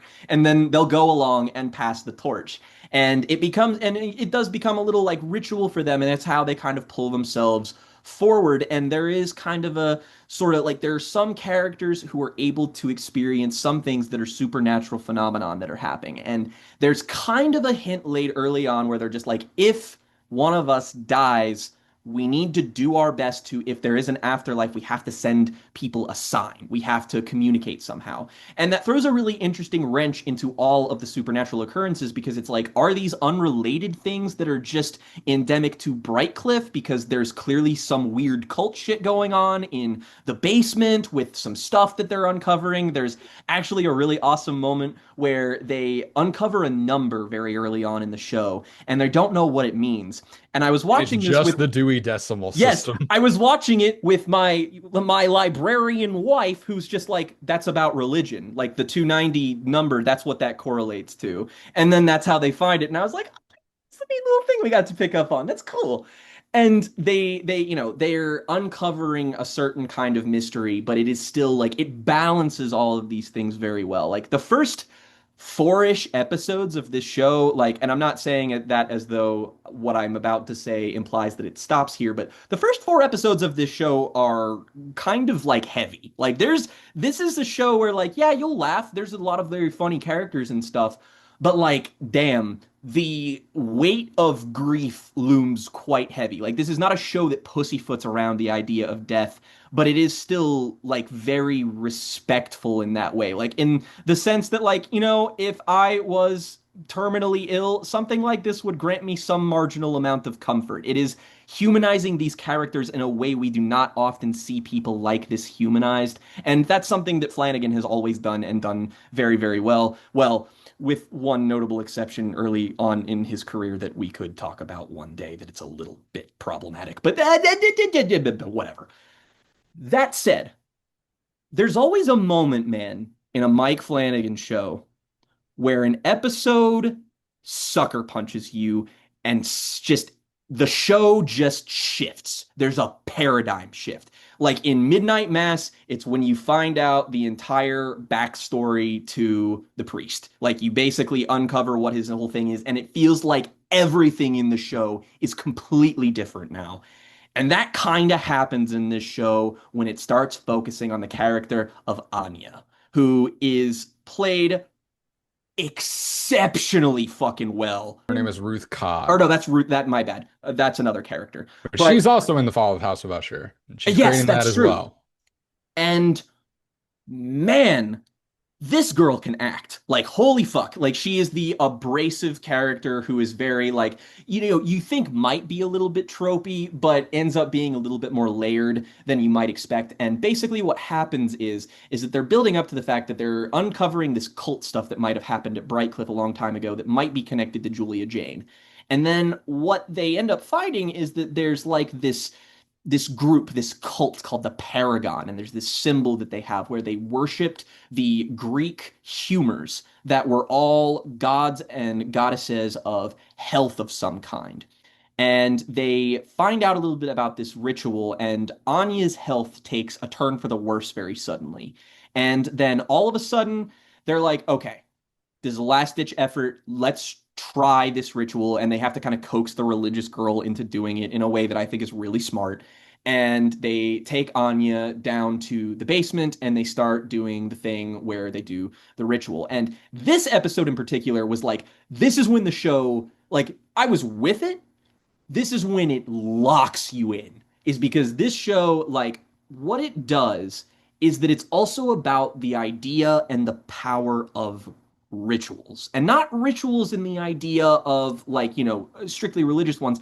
The idea of, like, telling stories and making your own rituals. And, like, it's very Flanagan talking about religion while not actually talking about religion, in that they find a way to develop community through their own shared ritual. And when they uncover what this is, and they're going around and basically they have to sacrifice something that they have, an item of theirs that means a lot. And man, oh God, this scene. Everybody has to give something up and burn that means a lot to them to save Anya. And every single character goes up there, and I was just like, fuck, God damn it, Mike. The It's part rough. when Spence leans in to put his blood on Anya and he starts talking Oh about my. AIDS blood. And she goes, I don't, and she's like, I don't care. And I'm like, fuck you, Mike. You fucking asshole.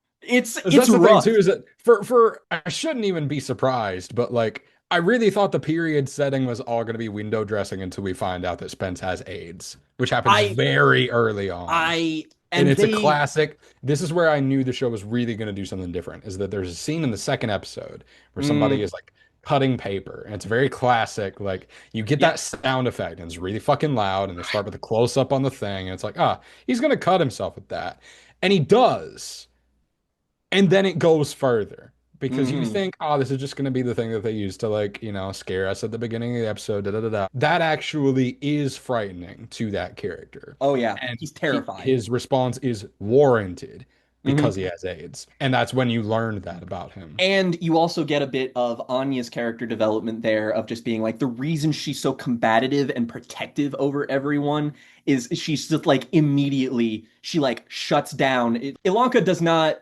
respond to it in a like problematic way, but she's instantly just like, don't fucking make a big deal about this because it's not a big deal. Shut up. Just keep going on like you're going on. That's it. And that's again why you like that's why that moment means so much when it's reincorporated there. And the idea of the ritual having power here is not just in the sense that it's about telling stories for these characters, but this ritual that they're enacting is like it gains a lot of meaning because like think about it like this is that I see Mike Flanagan's review on religion, and I could totally be projecting this, is that like Mike Flanagan strikes me as a type of guy who was religious early on in his life and then became agnostic growing up. Like me, and again, might be projecting, but that's because a lot of his ethos is a lot like mine, in the sense that when these characters are doing this ritual thing for Anya, it's like, wow, they're all sacrificing something for her. But the ritual ends up not working. Anya passes away, and I'm gonna get to that in a moment because there's something interesting that happens here. But she ends up dying, and it's like you think that it's like, oh, the ritual didn't work. And then like really meditate on that and what Flanagan thinks about that for a moment and what the show as a whole thinks about that. It's so important that they did that ritual, dude. Like they Yeah. showed this person that like this is how much you mean to me, that the only objects that in the world that mean anything to me at all, I am going to burn for you because I want to have an attempt to save you because they don't know it's going to work. In fact, most of them don't think it'll work. But they're just like, if there's a chance, I want you to tell you that I want to show you that you are worth that chance. And that's why the ritual is important. It's not about whether or not it works. It's about forming community. It's about what that means to those kids in that moment. And Anya got to pass on knowing how much she meant to those kids. And it's like that's a really fucking powerful notion. And Ugh. especially when it ends on a cliffhanger when the ritual is being performed and suddenly the show becomes way more Flanagan-y for one episode Here's the because thing, you is I could see that this episode, I could see the episode Anya, the seventh episode, oh being a point where somebody is like never gonna watch a Flanagan thing again because it's so like twisty, turny, fucky, wucky. it's like I at first Rianne and I both were like, oh, we're seeing where she was before she went to Bright Cliff. Like That's what this they is what would wanted. happen. And it's like, no, this is showing you a hypothetical little pocket episode of what would happen if the ritual worked, but simultaneously did not work for the others and she was the only survivor. And okay, I have to do a rewind here quick because I have to contextualize that this is not the first time Mike Flanagan has done something like this in his shows. In fact, he kind of does it like once every single time in his shows if you look back and see what There's they always are. like a weird time jump episode. Yes. And frankly, I kind of like most of the time I really love that. Like when this happened, this is actually like why I think The Haunting of Bly Manor is like secretly his most underrated thing because that's like a show entirely built out of this concept of like the weird wonky time shit. Like there's one specific episode where one character's perspective is revealed to be much wider than we thought it was. And then it's like, whoa, this show got really weird really fast, but like in a way that hits. And that's kind of what happens here. I will say the reason that Mike Flanagan is kind of popular, the thing he built his brand off of, is kind of The Haunting of Hill House, a show I don't really like all that much. I also don't like the Haunting of Hill House all that Do you much. also really strongly dislike the ending? Because I'm a really big fan of Shirley Jackson's novel, and there's a thing that Flanagan does with the final line of that. You That just shouldn't do that, he shouldn't man. have done it. Yeah, thank you. Okay, we're on the same page. And there's also the moment, the time where he does this in that show is like I know that people often accuse Flanagan of being a sentimentalist, and he is. That's not a like I'm as a big fan of his, I'm not going to deny that. The problem is that like this you have to balance that with something. It's like Craven, in that he had an enormous amount of empathy for his characters, but he would also be an unbelievably evil bastard to them. And because, I mean, that's what the Scream franchise is built out of torturing Sydney. That's what the franchise is. And when he did this in The Haunting of Hill House, I kind of thought it was a bridge too far. There's an episode with a certain character that, like, it locks in and like it's the episode I'm pretty sure it's like the highest rated episode of the show and like it's an effective piece of horror and it's well done and it's so cruel I just kind of was like I feel gross. Like it's not even like a thing where I can identify like it is literally I am freely admitting that made me feel so bad I didn't like it. It was just it was so ruthless where I was just like I kind of Well, can't feel like I'm emotionally involved in this anymore. well, that's the whole thing is that during this episode, I was so cagey from the start because I was like, okay, what is this actually gonna be? Because I Mm. know it's not just gonna be like a regular flashback leading up to Brightcliff. Because if it was, that'd be really fucking boring. Yeah, I know he's too good to do that. because weird things are slipping through the cracks in this episode. Like you can tell something's off from the start of it. Yeah. And so what it ends up being is that we see that Anya has been in a coma where she has a dream that she gets better, but outlives all of her friends and then is still miserable. That scene where she's talking to her support group, like the last time I had that feeling of just oppressive emotion was the scene in fucking season 3 of Breaking Bad where Jesse is talking to his support group. It's the I'm here to sell you meth. That's the level of like fuck that this instills in you because she's talking about all of her friends and how quickly they died after she like got better and just how like and it's showing the fact that like her life as the like she's living very kind of aimlessly. She's alone, she's eating TV dinners and there's this absolutely fucking brutal scene where she calls like the only person that she's been demonstrated to have a relationship with, like this guy who was like her close friend who like there might have been something romantic there but it never really developed into anything, and she finally like calls him after not hearing from him from a long time, and you just I mean she just gets the like I basically she gives him the James Sunderland Mary speech from the In Water Silent Hill ending of like I wanted you to try harder to get to me, why didn't you push through, why didn't you try harder to stay with me, and it's fucking brutal. Like, and Anya, this fucking actress is just fucking. She is killing this shit. It is all on her shoulders this entire episode. And like, there are these little moments of like tiny supernatural horror that have also been happening at Brightcliff. And you're like, has something like followed her? And you're starting to hear like the voices of the kids like through the radio. And it's like, oh, they're contacting her because that's what they promised to do. And there's the scene where like they're talking to her in like a circle and she's just sitting there finally relieved to actually hear from somebody. And oh my God, it is soul destroying shit. Like, oh man, like that one, I had to stop for the evening because that one really just took it out of me in a way that I was not. And you don't know that any of this, like, for all I knew, this was how the show was gonna continue at this point. I was like, what's the setup here? Is Anya the fucking main character now? Is she gonna have to like communicate with everyone? And that's like, and she gonna go back to Brightcliff? Like, I don't know. And then she starts seeing people from Brightcliff, but they're not like they're just people who She look starts like seeing them. them not just as regular people, but as the characters that they've played in the other stories. Like she Oh sees yeah.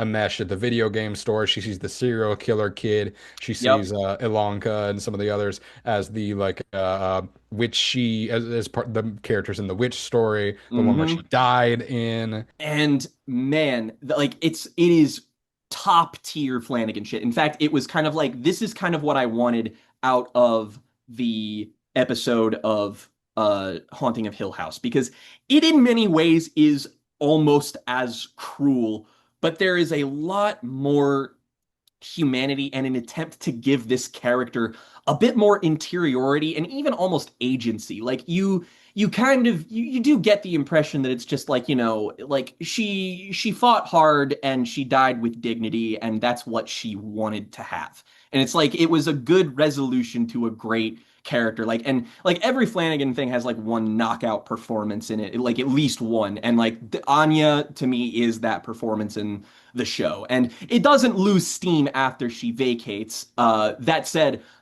do want to shout out my favorite story that's told in any of these is her story about the dancer, because not only does it tell you a lot Yes. about what she wants to do and her ambitions of like, she has one leg and she can't dance anymore, but like there's that moment of that episode where she kind of gets for a moment she gets to kind of live in that fantasy, which is very satisfying. But that episode, that one was the one that made me think of Junji Ito the most because it's such a great premise where like Heather Langenkamp plays the fucking devil and shows up and it's just like you're living two separate lives, so what if I split you in half?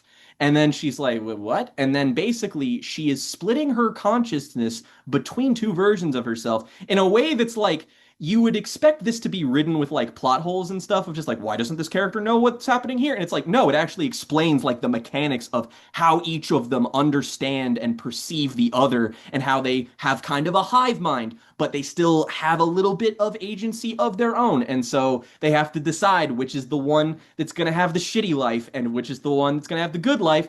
But it doesn't matter at the end of the day because if they're splitting their consciousness, then they're both experiencing it. So who fucking cares? But at the end, like they eventually have to show down with each other because one of them gets like hooked on drugs and has this like horrible spiral because she's having to experience all of this pain, and the other person is having to experience all of the great parts of her life. And then ultimately they have a showdown and they shoot each other, and then the remaining survivor doesn't know which one she is. Everything got all tangled and blended together, and it's just like Heather Langenkamp, the devil, shows back up and is just like, Damn, that's smart, crazy. kid.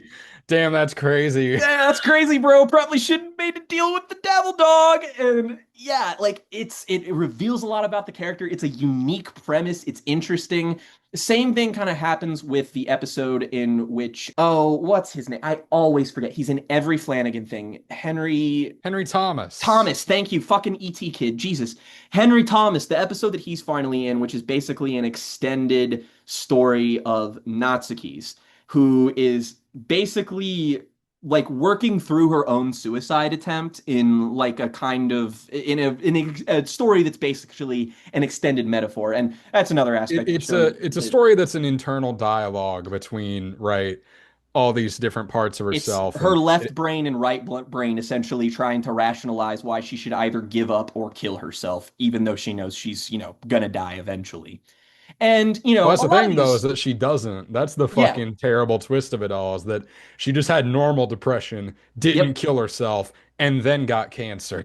That sucks. Like, wow. And I love the little budding relationship that she has with Amesh. Like, that's such a cute little dynamic that they have where I was like, like when My they my have that my moment where children, my I know, children. right? Like, and he's like trying to flirt with her and be like, "Hey, you want to go?" And then she's kind of like she's got her distance just because she's, she's feeling weird about it. And then I'm just like, "Oh no, but I want you to." And then eventually they hook up and like become an item, and it's like, "Oh yay!" Like, there's not a like there is a concerted effort to make this not a nonstop misery fest, which like Yeah. it can't be that because it would be just too much. Like that would make it a little too close to the tone of Midnight Mass, which is also not a good time TM, but like a lot of the preoccupations of things like death are going on. But there's this thing happening in the background of this whole time of Ilanka talking to Samantha Sloyan, who is like this naturist who seems to own land that's right next to Brightcliff, and like immediately like she starts talking to her and I'm just like, that's Julia Jane. Like like I don't I even mean, think the yeah. show is trying to hide that. It's so obvious.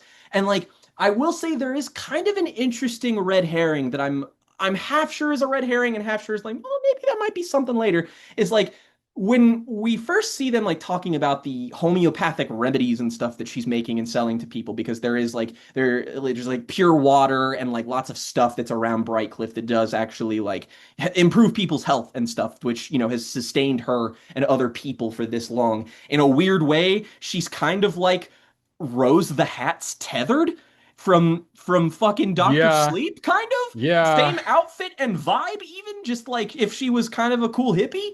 And she's like nice and stuff, and she's like bottling all this water, and then Ilanka takes the water and like brews tea with it and gives it to everyone. And instantly my brain was just like, are they gonna start to like go in remission? And it's gonna be like, oh, it's because they did this ritual, but it's actually because she was brewing them this tea that was made with this water from Brightcliff, and it's I gonna would like say you hide were gonna that. do the twist. You thought it was gonna be the twist from Midnight Mass, Yes, where it's essentially, like, oh, right? they've been Because drinking the like water. it closes, it like shows her like bottling the water, like it Chekhov's gun that thing so hard that I was like, is that going to be a thing later? And it's really not. And I'm like, I kind of think that might be an intentional red herring that's quite smart, because the show does kind of periodically place things and then subvert them later. Just be like, oh, this voice that was in the monitor in the hallway was actually this other character trying to manipulate this other character into doing something, or, something like that. But this mystery on the outset is just like, you kind of see that like this lady, she's a little little tiny sketchy, but she's very supportive and she's like trying to help. And then eventually she encourages them to do the ritual. And then she finds out everything about Ilanka and Ilanka shares everything with her. And then they're like, maybe we can pull this off again. And she actually like comes and does things and then she gets caught. And it's like a weird like villain moment of just like she escapes and she's got the creepy smile. And you're like, what's going on? What's going on here? What's this lady's agenda? What exactly does she really want at the end of the day? But she escapes, and you're not totally sure. And Heather Langenkamp's there, and she stops her. And then you find out at the very, very end that Heather Langenkamp's got the Paragon tattoo at the base of her skull and has been wearing a wig this entire time, which I think is again supposed to imply that she at one point was a patient of Brightcliff. I'm guessing What that it was might not be actually the case. what it was actually going to be is that she is going through her own cancer treatment currently and did her own research, and that's the whole reason why she started the thing in the first place. Interesting. And so she Okay. was gonna be dying in the second season, having to work through her own stuff with some new, some still there from the first season cast of kids. And she does still have the tattoo. So it's like she is Yes. more involved in this somehow.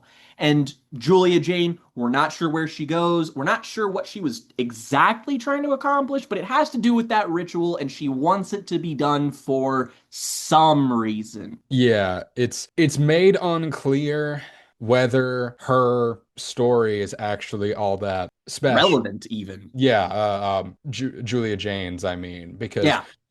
Dr. Stanton, Heather Langenkamp's character, ends up telling us that she did the ritual and just assumed it worked, but there's no reason to believe that it did.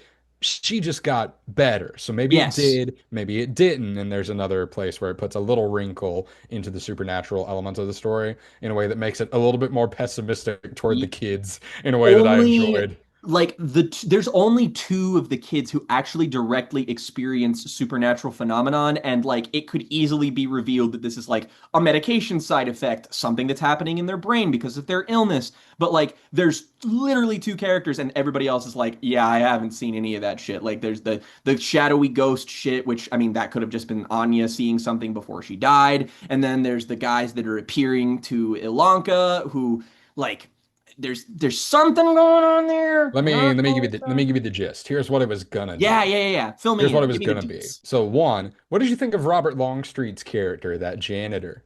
Oh yeah, I liked seeing him show up in something that like it was because he was such a like well written, but like he's such a bum in Midnight Mass that it's nice to see him be like a source of like comfort to people. Like as this guy, like he's like You know this how you dude who never see him in a room with more than one person at a time? I was literally about to say he's kind of like a guardian angel type character, That's and literally now I'm what he was like, going to do.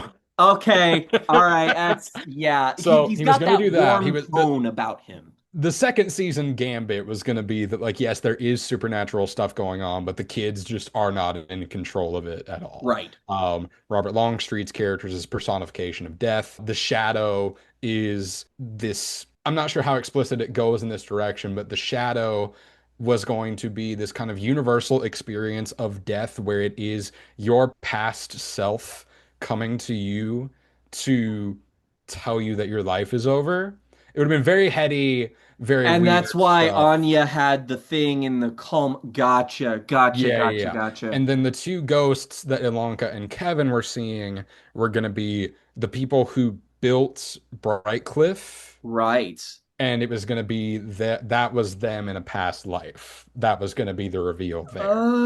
Oh, And those were all the like big swings that the story was going to take so that it interesting. could end. And you know, that's interesting. Like I like learning that just to see where it would have gone because I mean like if it isn't obvious by now, I really loved this. Like I think that it takes a little bit to really find its footing strength-wise, but once it does and it all crystallizes together, in retrospect, so much of the show is doing way more than you think it is in those first three or four episodes.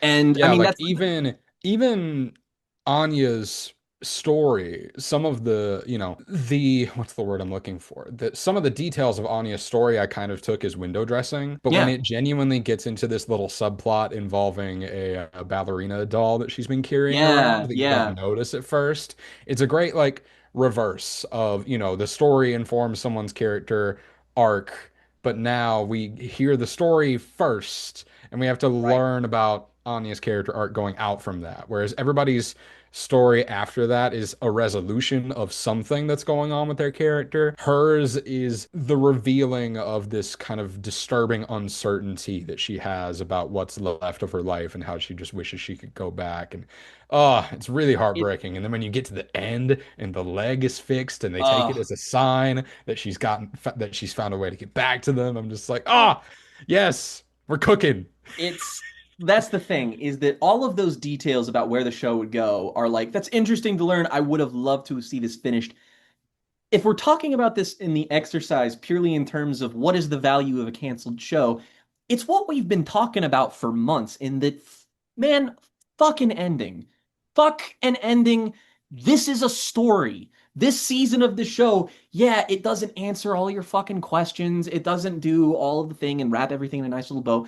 It still has Anya's story in it. It still has all of these awesome characters and all of their little stories that they tell each other, which are entertaining and cool in and of themselves. But in like once you put it all together, it serves a greater purpose and it thematically holds together. And honestly, it's really affecting shit. Like, it doesn't fucking matter that this shit got canceled because the season that we have is fucking fantastic. I am simultaneously sad I did not get to see it conclude, obviously, but at the same time, it's great. It holds together in and of itself because you need to design these things. Like, if you know what you're doing as a writer and as a storyteller, you do not have to use your ending or your second season as a crutch to make Yeah. everything worth it. It's like, no, it's about being in the moment, man. It's about experiencing the story and what you get out of it. Like, it's not about answers. Again, fuck an answer, fuck an ending.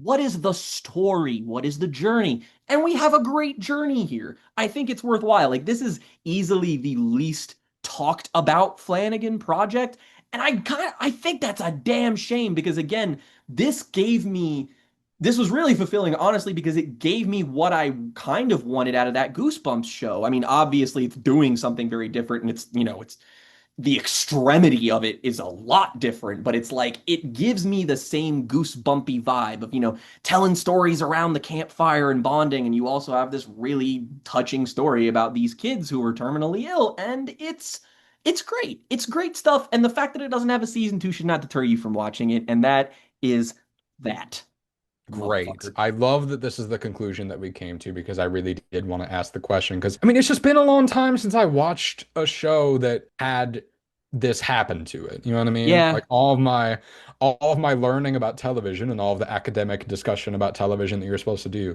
is about stuff that has the beginning and the middle and the end and that made an impact on the culture and did all that and changed the game. And I'm just like, nah, man. Sometimes there's a season of a show and it gets canceled, but it's still good. So it kind of sucks that you didn't get it, but you're always gonna have what you loved. right.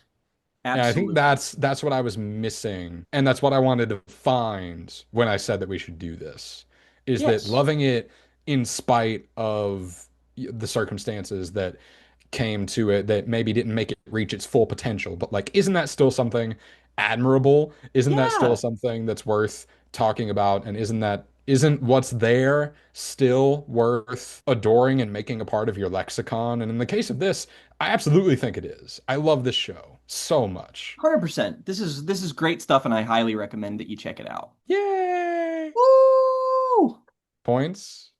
Points. Please, sir, may I have some points? I'm Uh, starving. hard 4 out of 5. Okay. Great stuff.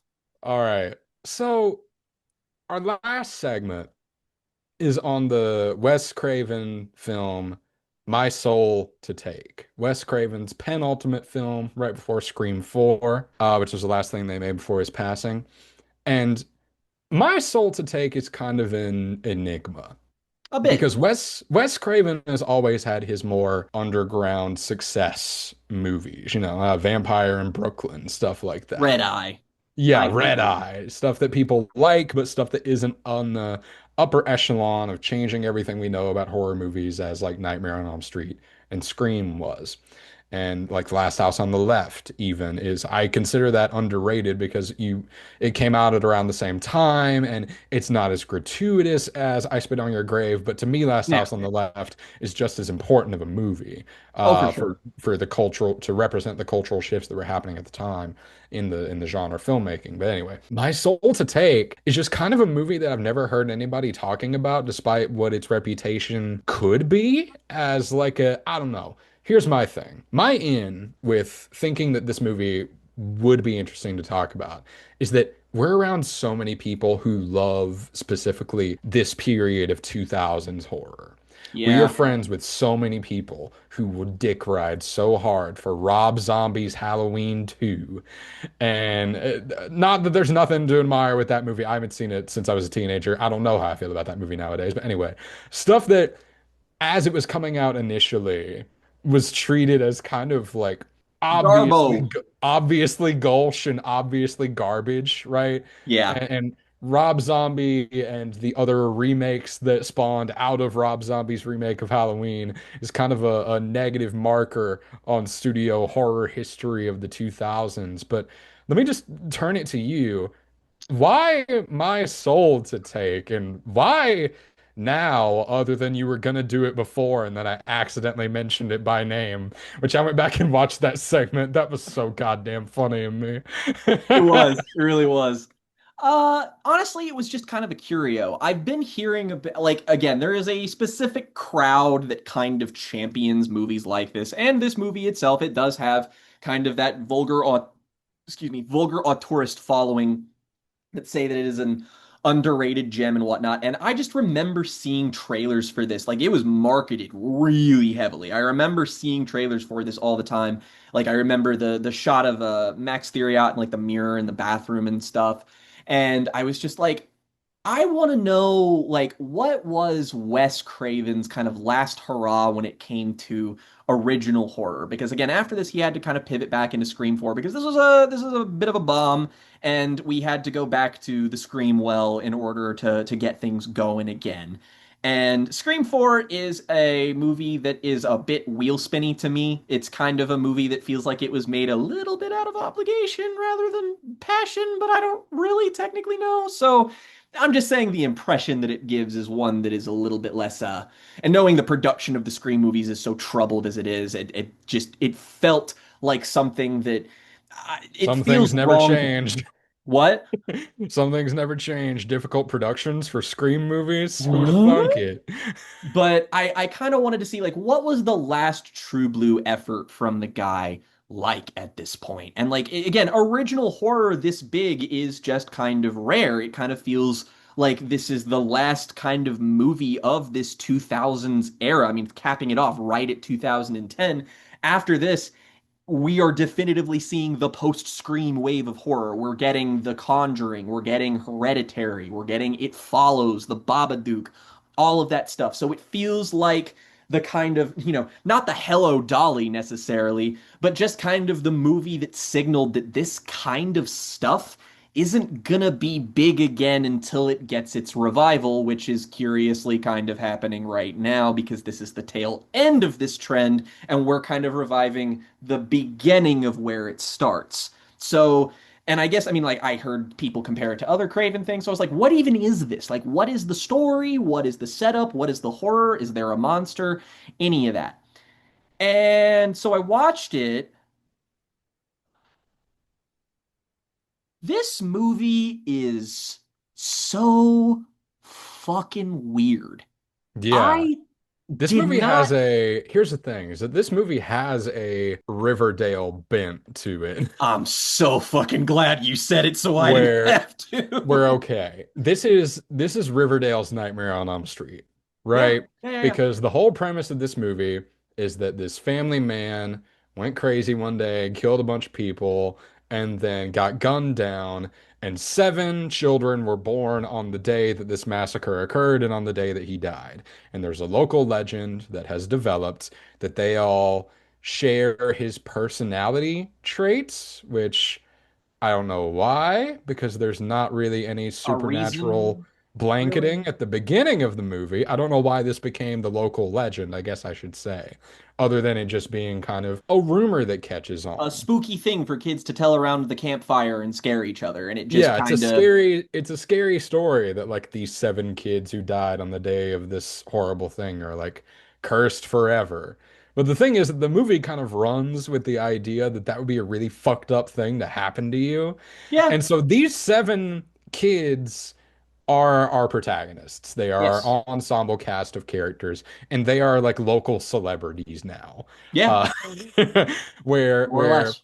they all have kind of different spots on the social ladder, some of them more conventional, some of them not. But every year they do this ritual where they all get together and one of them destroys this facsimile of their father to keep the peace, to keep his soul from coming back into the town. And all throughout the first act of this movie, this is treated as very like very hokey and very possibly not even true to begin with. Yeah, And that's it's one of the things that very I much just like like it is very much you could see the kids from Scream, a Scream sequel specifically, doing something like this to make sure Ghostface stays away. this reminds me very specifically of movies from like 1980, Oh yeah. 1980, 1981. Like right when the slasher glut was starting to take shape, but right when things were getting weird and Oh movies would yeah. get a supernatural edge to them, or like one of my favorite horror movies is The Burning. And The Burning has this great framing device where like, yeah, this horrible thing actually happened. It has been exaggerated to the point of supernatural legend, but it will catch up with us. And that will create another like supernatural legend behind it of like, this was the day that the guy got his revenge on all of us. And isn't that scary? And that's the note that that movie ends on, but it earns it and Oh it's yeah. perfect for it. But this starts out in a similar way where it's like, this horrible thing happened and there's rumors that it could be significant and that it could repeat itself. But nobody really believes in it. It's just a scary story until it isn't. And that's what the mystery of the movie is like, what's going on What's here? happening? What's going on here when somebody who seems to be the killer from back in the day is now back and is now coming after each one of them? Yep. And I want to do something real quick because as we've kind of established here, you are the Craven acolyte. I am the Craven agnostic. I like a lot of the spirit of Wes Craven. I like some of his stuff a little bit less in execution. But I want to compare this movie's opening to the opening of the original Scream because, I'm not exactly the biggest fan of the original Scream, but man, the last time I watched that, the opening kill in Scream is perfect. You will hear no dissent or no hot takes on that scene from me. It lasts exactly as long as it needs you, a little bit longer than you think it's going to. You always think that Drew Barrymore's just gonna get away, just because she's almost there, and then bop, bop, bop, bop, bop. It's tense, it's shot so perfectly well, impeccably scored, impeccably acted, impeccably written. It's a tight machine, but it's not so tight that it removes tension. It doesn't, it like the formula's in place, but the formula does not take over the drama. And then the opening of My Soul to Take is the most erratic, fucking weirdly paced, unfathomably strangely shot and edited, like I weirdly couldn't believe what I written, was seeing. hokily performed. I was dizzy by like halfway through this opening scene. I was just like, this is all happening so fast. I couldn't register what was going on. I was so confused the whole time. And the way everyone talks is so strange. It's like not That's even for like shut the weird. fuck up. It's not even like weird Wes Craven cineliterate cinephile dialogue. It's like I don't like are these people human beings? They're talking so strange. It's not even just the guy being possessed. It's like why do the paramedics and cop talk that way about a dead body? It's Yeah. so strange. There's a lot of weird, and this is where I get into the Riverdale's Nightmare on Elm Street thing, is that everybody kind of talks like an insane person in this movie. A little bit. You know what this reminded me of more than anything that we've done on this show in a weird sort of way? What? Cry Wolf.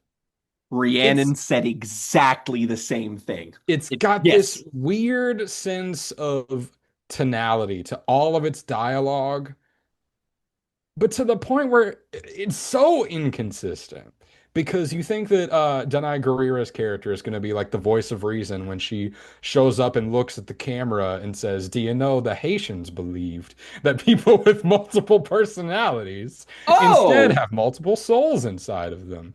And like, okay, that's what the movie's going to be, right? Because that they said it, they looked in the camera and they said it, and little things like that. But the thing is that Denai Guerrera and Frank Grillo are kind of bringing it. like If this movie's gonna they're the ones who had the career after this, so you get why. if the movie's gonna be a weird cop show that kind of doesn't make sense, they're bringing it. But it It's kind of doesn't. like Desmond and what's his name, Kiefer Sutherland from Fire Walk with Me.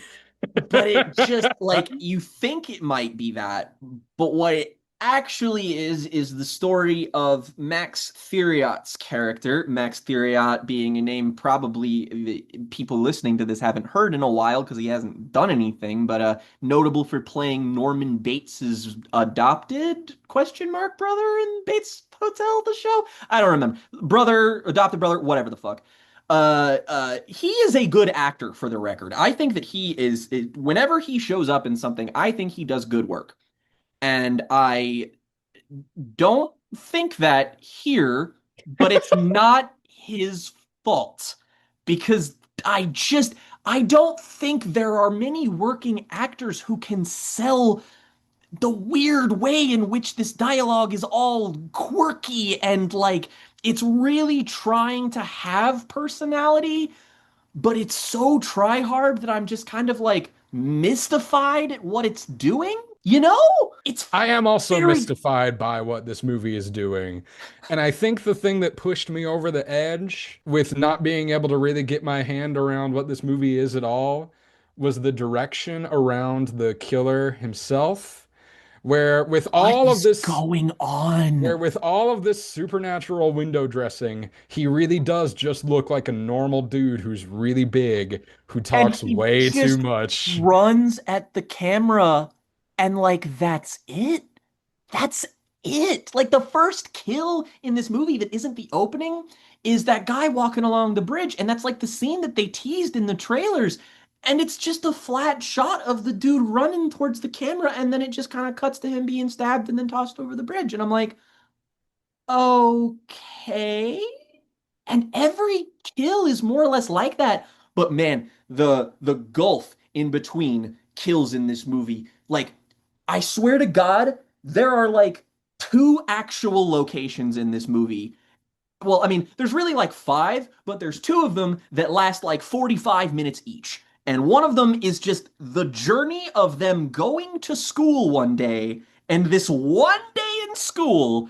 And then the entire second half of the movie is in not even one house, it's in two rooms in one house. So a couple of the kids die. Bug goes back to his house. Bug's sister, who I actually kind of like this part of the movie, they don't reveal that Bug has a biological sister, but Yes. we've seen this character strong throughout the movie doing other things until she Yes. just walks in one day and goes, "Bug, you piece of shit," and they just talk like normal people. It's like, oh, Um, all right. and then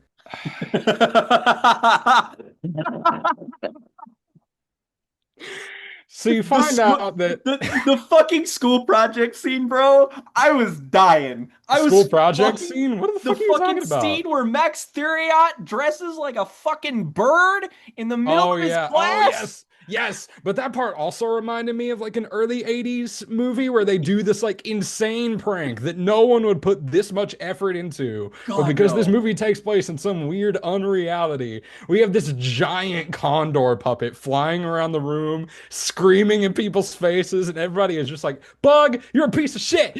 And he like sprays blood on this one guy, and it's like, It I sprays blood, it tips over, and then sprays like fake poop onto the same guy. and like, if the movie was this level of kind of nutty the whole time, I'd be like, I don't think this is good, but I'm going with the flow. And then it's like immediately after that scene, man, the Riverdale of it all, just it's so slow. Where for you does it hit the Riverdale The torment bathroom. nexus? I feel like they spend 15 goddamn minutes in that bathroom where like, Max Theriot's in there and they have that one scene with the mirror. And then there's the part where he's talking to his best friend, who is the weirdest fucking character in any horror movie I have ever seen. There is not a sentence out of this boy's mouth that is normal at any point ever. Like you're just kind of like, so is this like trying to obviously telegraph that he's a killer or involved in the killing or will be a killer? Because this man is too weird to breathe. Like every word, like there's trying to do this thing with the main character where he's like, it's trying to do a thing where he's like not masculine and he's trying to be masculine, but like every ham-fisted attempt this has to like find itself with this theme is just it's so unconvincing and so odd. If they played any of it sincerely, if they had like a genuine moment with them, I would kind of be able to buy it, but it's all doing this like quirky thing that's just kind of like, what is the tone exactly of this? And then the girls go It's a into that movie that's bathroom for also like like 10 fucking minutes, and there's so much fucking teenage melodrama in this part, and none of it is interesting at all. there's one character who's like got this one of the seven has this big emotional monologue where he talks about how he doesn't want to die because he knocked up the principal's daughter and then he gets killed and the killer just says fuck you and your unborn child. The movie is also Hysterical. it's so afraid to commit to whether it has a supernatural premise or not. Because there's only one thing in this movie that would make me believe, like, oh yeah, this isn't just the thing where it's in his head. Like there is Yeah. actually something weird going on here, and it's just one time where the killer has like displays supernatural powers once, a single time for a single kill. It happens right in the middle of the movie, and then it never happens again. And like, here's the thing about that is that it really feels like to me, Craven at this point does Scream. Scream 2, Scream 3, troubled production, especially in those sequels, kind of gets sick of it and a little disillusioned. I feel like this is his attempt to kind of be like, you know what, fuck the formula a little bit. Like, let's do something a little bit more organic. Let's get a little bit weirder with it. Like, just abandon the things that constrained me before and make something looser. But when you make something this loose, I just don't know what it is. Because after this point, it's crazy how I'm 95% sure this movie takes place over the course of about 13 hours, like maybe a little bit longer. Because, I mean, they go home It and takes like a place over bunch. the course of like a day once we Yeah, hit that basically. 16-year time skip because it goes from the morning after the ritual and then it might as well all be happening in the same day. And like a bunch of kids get killed when they're like leaving, and they've got that like part again with the principal's daughter and like the guy. And then Max Theriot goes back home, and the movie does not leave this house. It's kind of insane how like you're like waiting for them to like, oh, and now we've gotta And and now we got to get out of the house, but and no, they never things leave that just house. keep happening. Like people just show up. A guy sneaks through the window and they have this really long conversation talking about like, oh, is the best friend the killer now?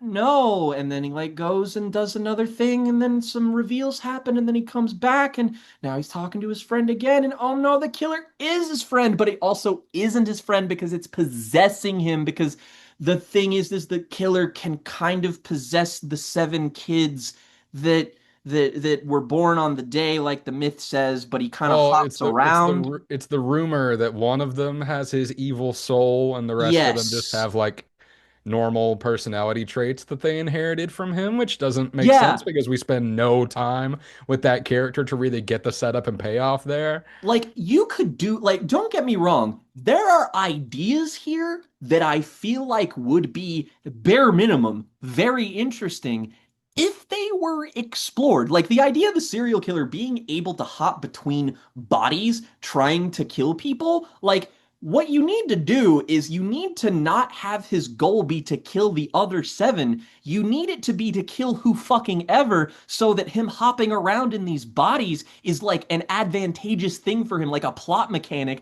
that he uses to like confuse people. And like that would be a cool reveal at the end. I mean, like it might be a little shark jumpy, but like this is clearly going for like it's swinging for the fence.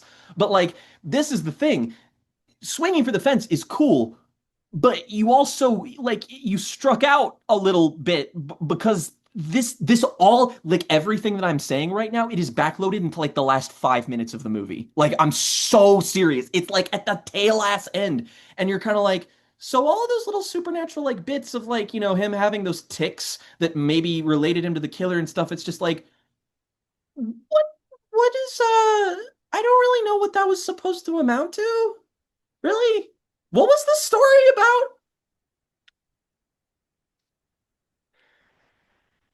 Like, like, So, Jake, I wanted to see how long I could get into this segment.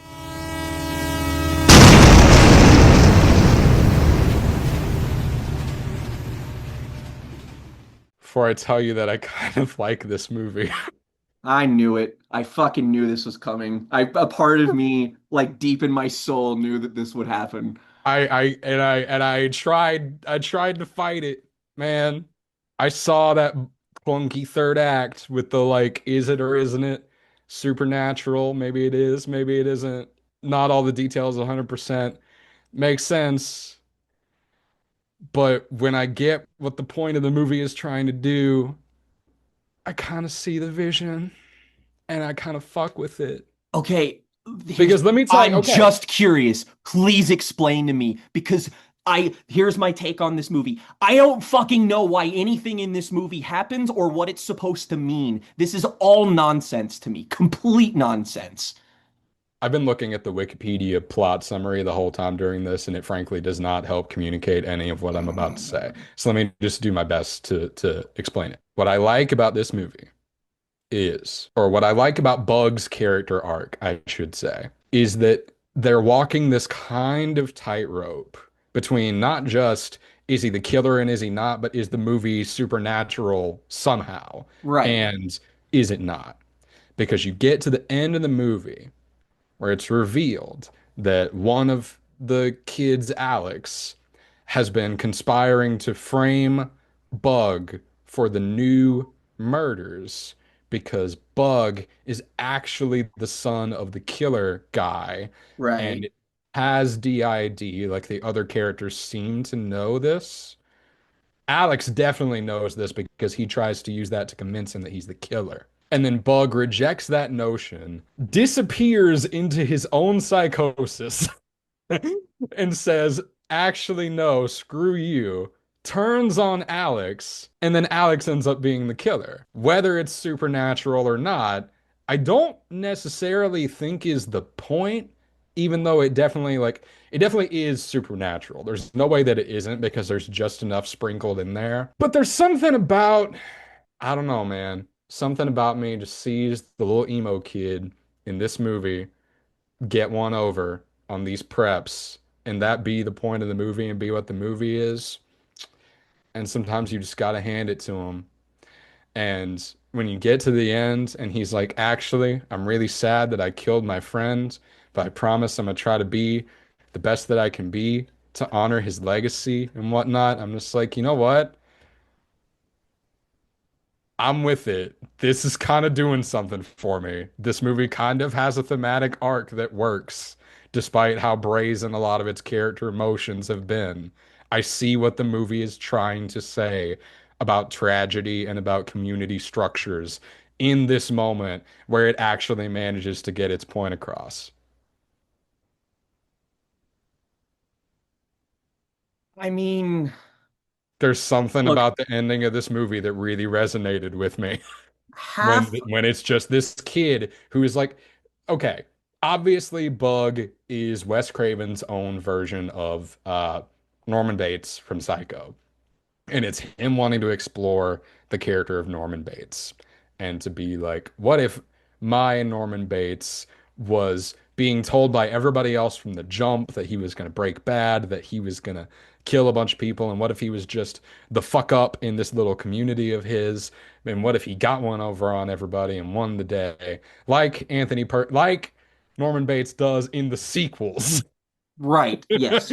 What if I made Psycho 2 and it was also a ripoff of Nightmare on Elm Street? I And it guess, kind of works for me. okay,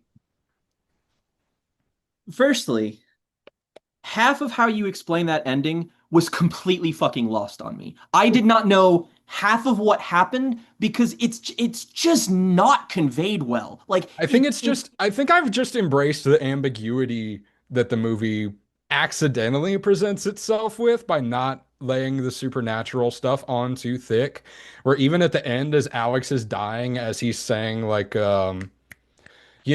his soul is inside of me. I did really want revenge, but I promise it's me now and I'm trying to be good. Like, I see the duality. I see the same fucking duality that we got out of the ritual scene in the Midnight Club, Jake, where whether it's supernatural or not, the point of the scene articulates something about the characters and the story being told because it's about the community. I I okay, that I understand it in abstract if I try to disconnect what the movie showed me and I appreciate this fictional version If of I the just movie imagined a that you're different movie, describing then to I me that I understand. didn't see. I'm kind of kidding. But okay, here's I can get on board with what you're saying. Two things.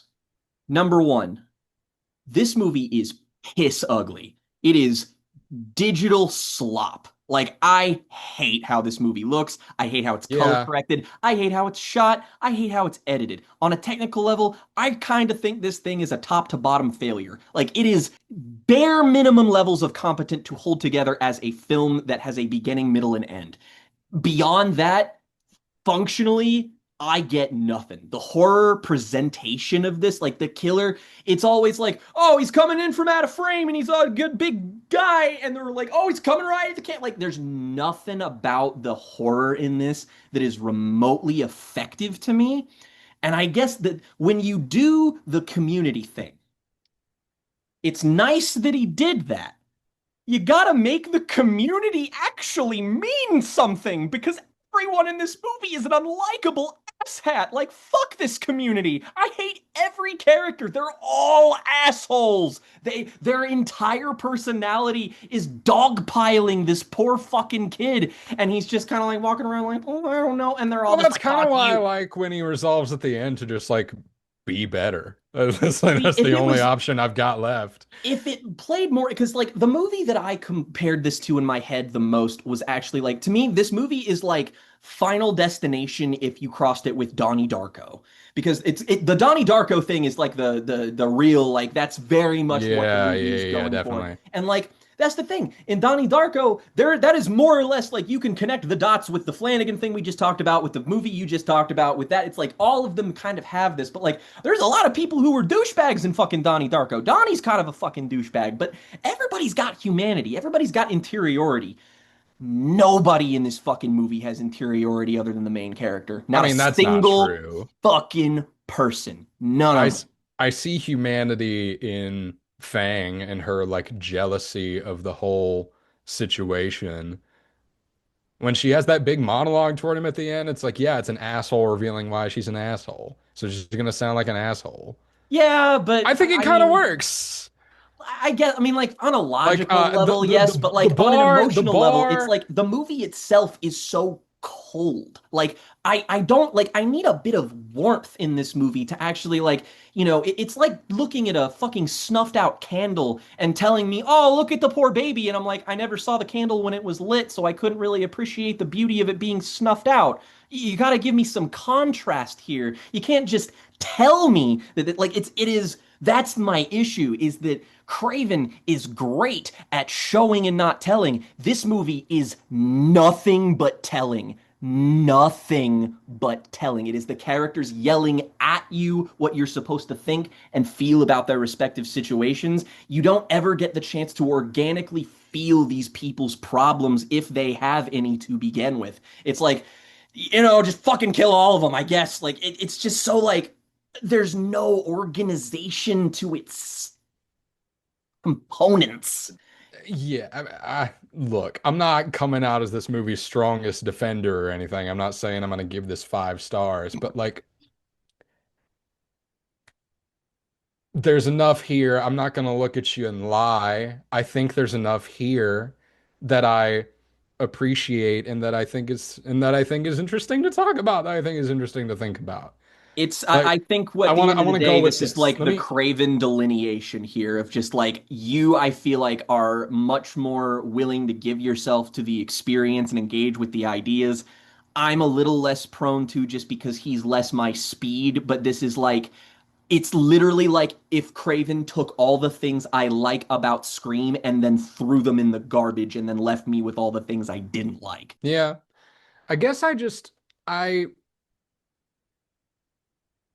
mm, how to say this, how to put a nice bow on explaining why I thought this movie was kind of okay.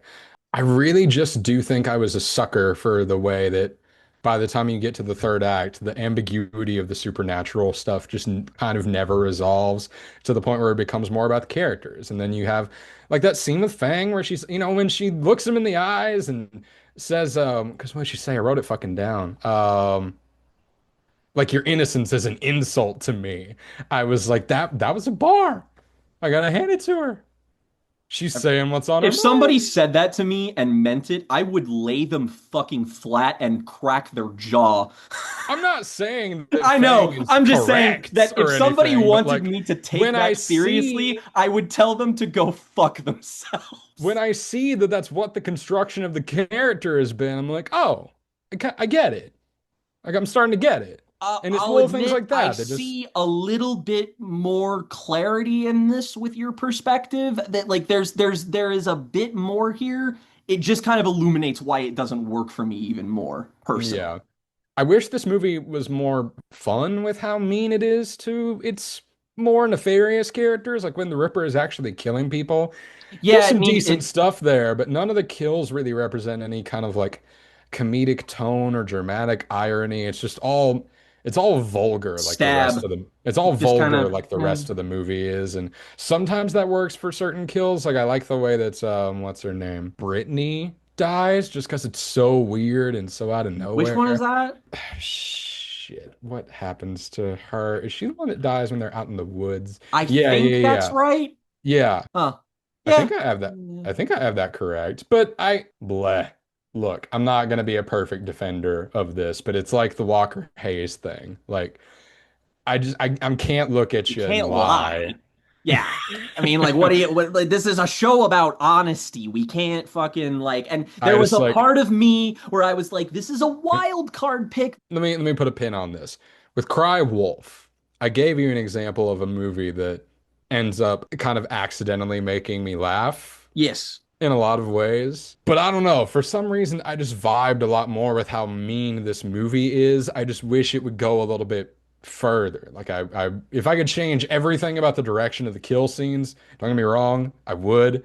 But honestly, there's so little of that to begin with anyway that I'm more concerned with what he's doing with the character writing. And there's little moments like the scene with Leah and Bug, the scene with the principal and the mom that sounds just out of fucking Audrey Rose, if you've seen that movie. And it legitimately satirizes Psycho in a way that I think is interesting of like just because you have the DID thing going on doesn't mean that you're not right about whatever it is that's going on. And I think that's kind of an interesting twist where like yeah, even though Bug does exude some kind of psychological symptoms at worst or supernatural possession, he's still like a kid who wants to do the right thing at the end of the day after kind of lashing out at everybody for treating him like crap. And I just kind of respect that in a story that leans a little bit toward the YA bend of things. Again, if it wasn't so vulgar, I would sell this as like being on the same wavelength as stuff like Cry Wolf and stuff like The Midnight Club or Fear Street, even as like a movie that's more about the teen spirit and the teen psyche than any of the supernatural stuff and the vulgar I violence. can't believe I'm saying this, but wow, Cry Wolf has much better filmmaking. Like, light years It better. does, I'm not gonna lie to you, but I think most of what I like about this movie comes down to its script. And like I said, I can't look at you and tell you that I don't. But that begs the question, Jen. What the fuck do we do now? Let's give it everything we've got! It's punishment time! So it's my turn to get a roll with disadvantage, isn't it? I mean, I guess, but that's the thing is that Because I that's the roll with thing, is that disadvantage in you. So this is technically the thing I get points on, but it doesn't get points. So does it just cancel out? so yeah, it's just I got 4 for my thing and you got 0 for your thing. Full Metal Yep. was just your extra thing that you got to do. Yep. So now I get to roll with disadvantage. Oh boy. I had the exact opposite reaction to the Walker Hayes thing that you did, or to this than you did with the Walker Hayes thing, where as soon as I finished the movie, I was like, yeah, I'm gonna do it. So I've been planning this. I was struggling to plan it though. I really was. I really didn't know what I was gonna do. But I think that it's time for the punished to become the Punisher. Please don't recommend me Punisher Warzone. I don't like that So movie. so here's what we're gonna do. Okay. We have approximately a week from when we're recording this video that a little game that we talked about in a video not too long ago will be able to be properly experienced. And I think there could really be something to talk about with this game, even if the act of playing it is the only thing that we end up talking about. Jake, we are going to squad up and experience High Guard. The game that shut down? It shuts down next week. It's not shut down yet, motherfucker. That's awesome. Okay. So How the we're fuck are we gonna gonna do play that? I it. don't have a fucking computer that can run that shit. I don't know. Can you run it on your Steam Deck? Probably. Oh yeah, I guess I can. Yeah. Yeah. So we're gonna run that shit on your Steam Deck. We're gonna see if we can get some friends in on this. We're gonna see what the fuss is about. Okay. Last episode was, hey, this episode was about things that were canceled too soon. We're gonna see if the same can be said about High Guard. Yeah, fair enough. Fair enough. All right, so what the fuck's the other thing? And then, like I said, the punished has to become the punisher. You've done me the small mercy of on both rolls with the disadvantage that you've gotten over on me, giving me a good thing and a bad thing. I just don't think I have it in me to be nice to you with an opportunity as good as this presenting itself Are to me. you gonna pull a heel turn? So I'm going to recommend you 2 bad things for my roll with disadvantage. Here's what the other one is going to be. I scoured through my list of new bad things to talk about because I've had a short list for a while. And every one of them has just felt like, nah, I don't think there's enough to this. But something has come across our desk that I just don't think we can pass up. And I'm hijacking your little arc on this show. I knew it. I It's time for. fucking knew it. What do you think I'm about to do? Are you about to recommend us Return to Silent Hill? Nah, I'm fucking with you. I'm not going to do that. I knew that's what you would expect me to do. I'm going to leave that one Oh, up in I'm going to leave that one up in the air as a sword of Damocles for both of us. What I want to do is talk about a rare era of independent cinema where a new way of distributing movies came into being and a new way of thinking about blockbusters, stars, and distribution was experimented with. And this experiment was fronted by the face of a man named Logan Paul. No! In the peak of the YA dystopia boom, The Logan Thinning? Paul made two films, The Thinning and The Thinning New World Order, about what if you were so bad at school that they killed you. And we're gonna watch both of them. Son of a bitch. Woo! Okay. It is fun to be on the other side of this, and it's my good pick, so I gotta be extra fucking nice.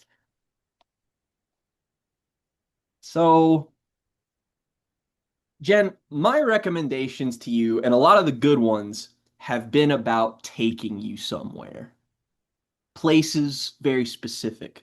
Silent Hill, for instance. But we've had enough of that for the time being, and well, you set the sort of Damocles up there, so hey, it's lingering. And we'll get there. But I was thinking to myself, purpose of this is also to share things we love and that were in some respect like foundational to us. And I had the thought of like when it comes to artistic mediums that I engage with, which is, most of them at this point, what is like the most important ones for each of these mediums and specifically for games?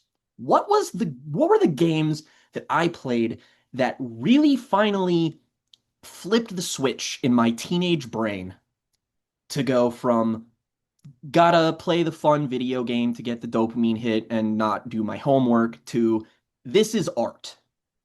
So, I thought about things like Metal Gear Solid 3, for instance. That's one of the ones that was very influential on me. But we're we've talked about Hideo Kojima on here, and we'll crack that open again one day. But not today. Because Jen, is a man not entitled to the sweat of his brow? No, says the man in Washington. It belongs to the poor. No, says the man in the Vatican. It belongs to God. No, says the man in Moscow. It belongs to everyone. I rejected those answers. And for this recommendation, I chose something different. I chose the impossible. I chose Rapture. Jen, we are going to have you revisit BioShock. Oh boy! Let's fucking go. I know you've played this before. You said you were a lot younger when you did. I'm in the same boat. I have needed to replay this. There is a nice little remaster that's available on things like the Switch and what have you that are always super duper cheap and that I have been itching to get back to because boy howdy, that was a foundational game for me. I love so much about it, but I want to re-explore it, get in the weeds on it, see how my opinions or thoughts have changed, and just talk about one of the most interesting and just generally one of the most important games of the 2000s because it's cool and dope and fun. So, under the sea. Let's go Under under the the sea. sea. Next time on Jen and Jake's Bizarre Affray, the margins thinned by a surprising turn. Will the boys be watched in a trip to BioShock? Or will Highguard test what is left of their ability to work together? This is going to be a long year.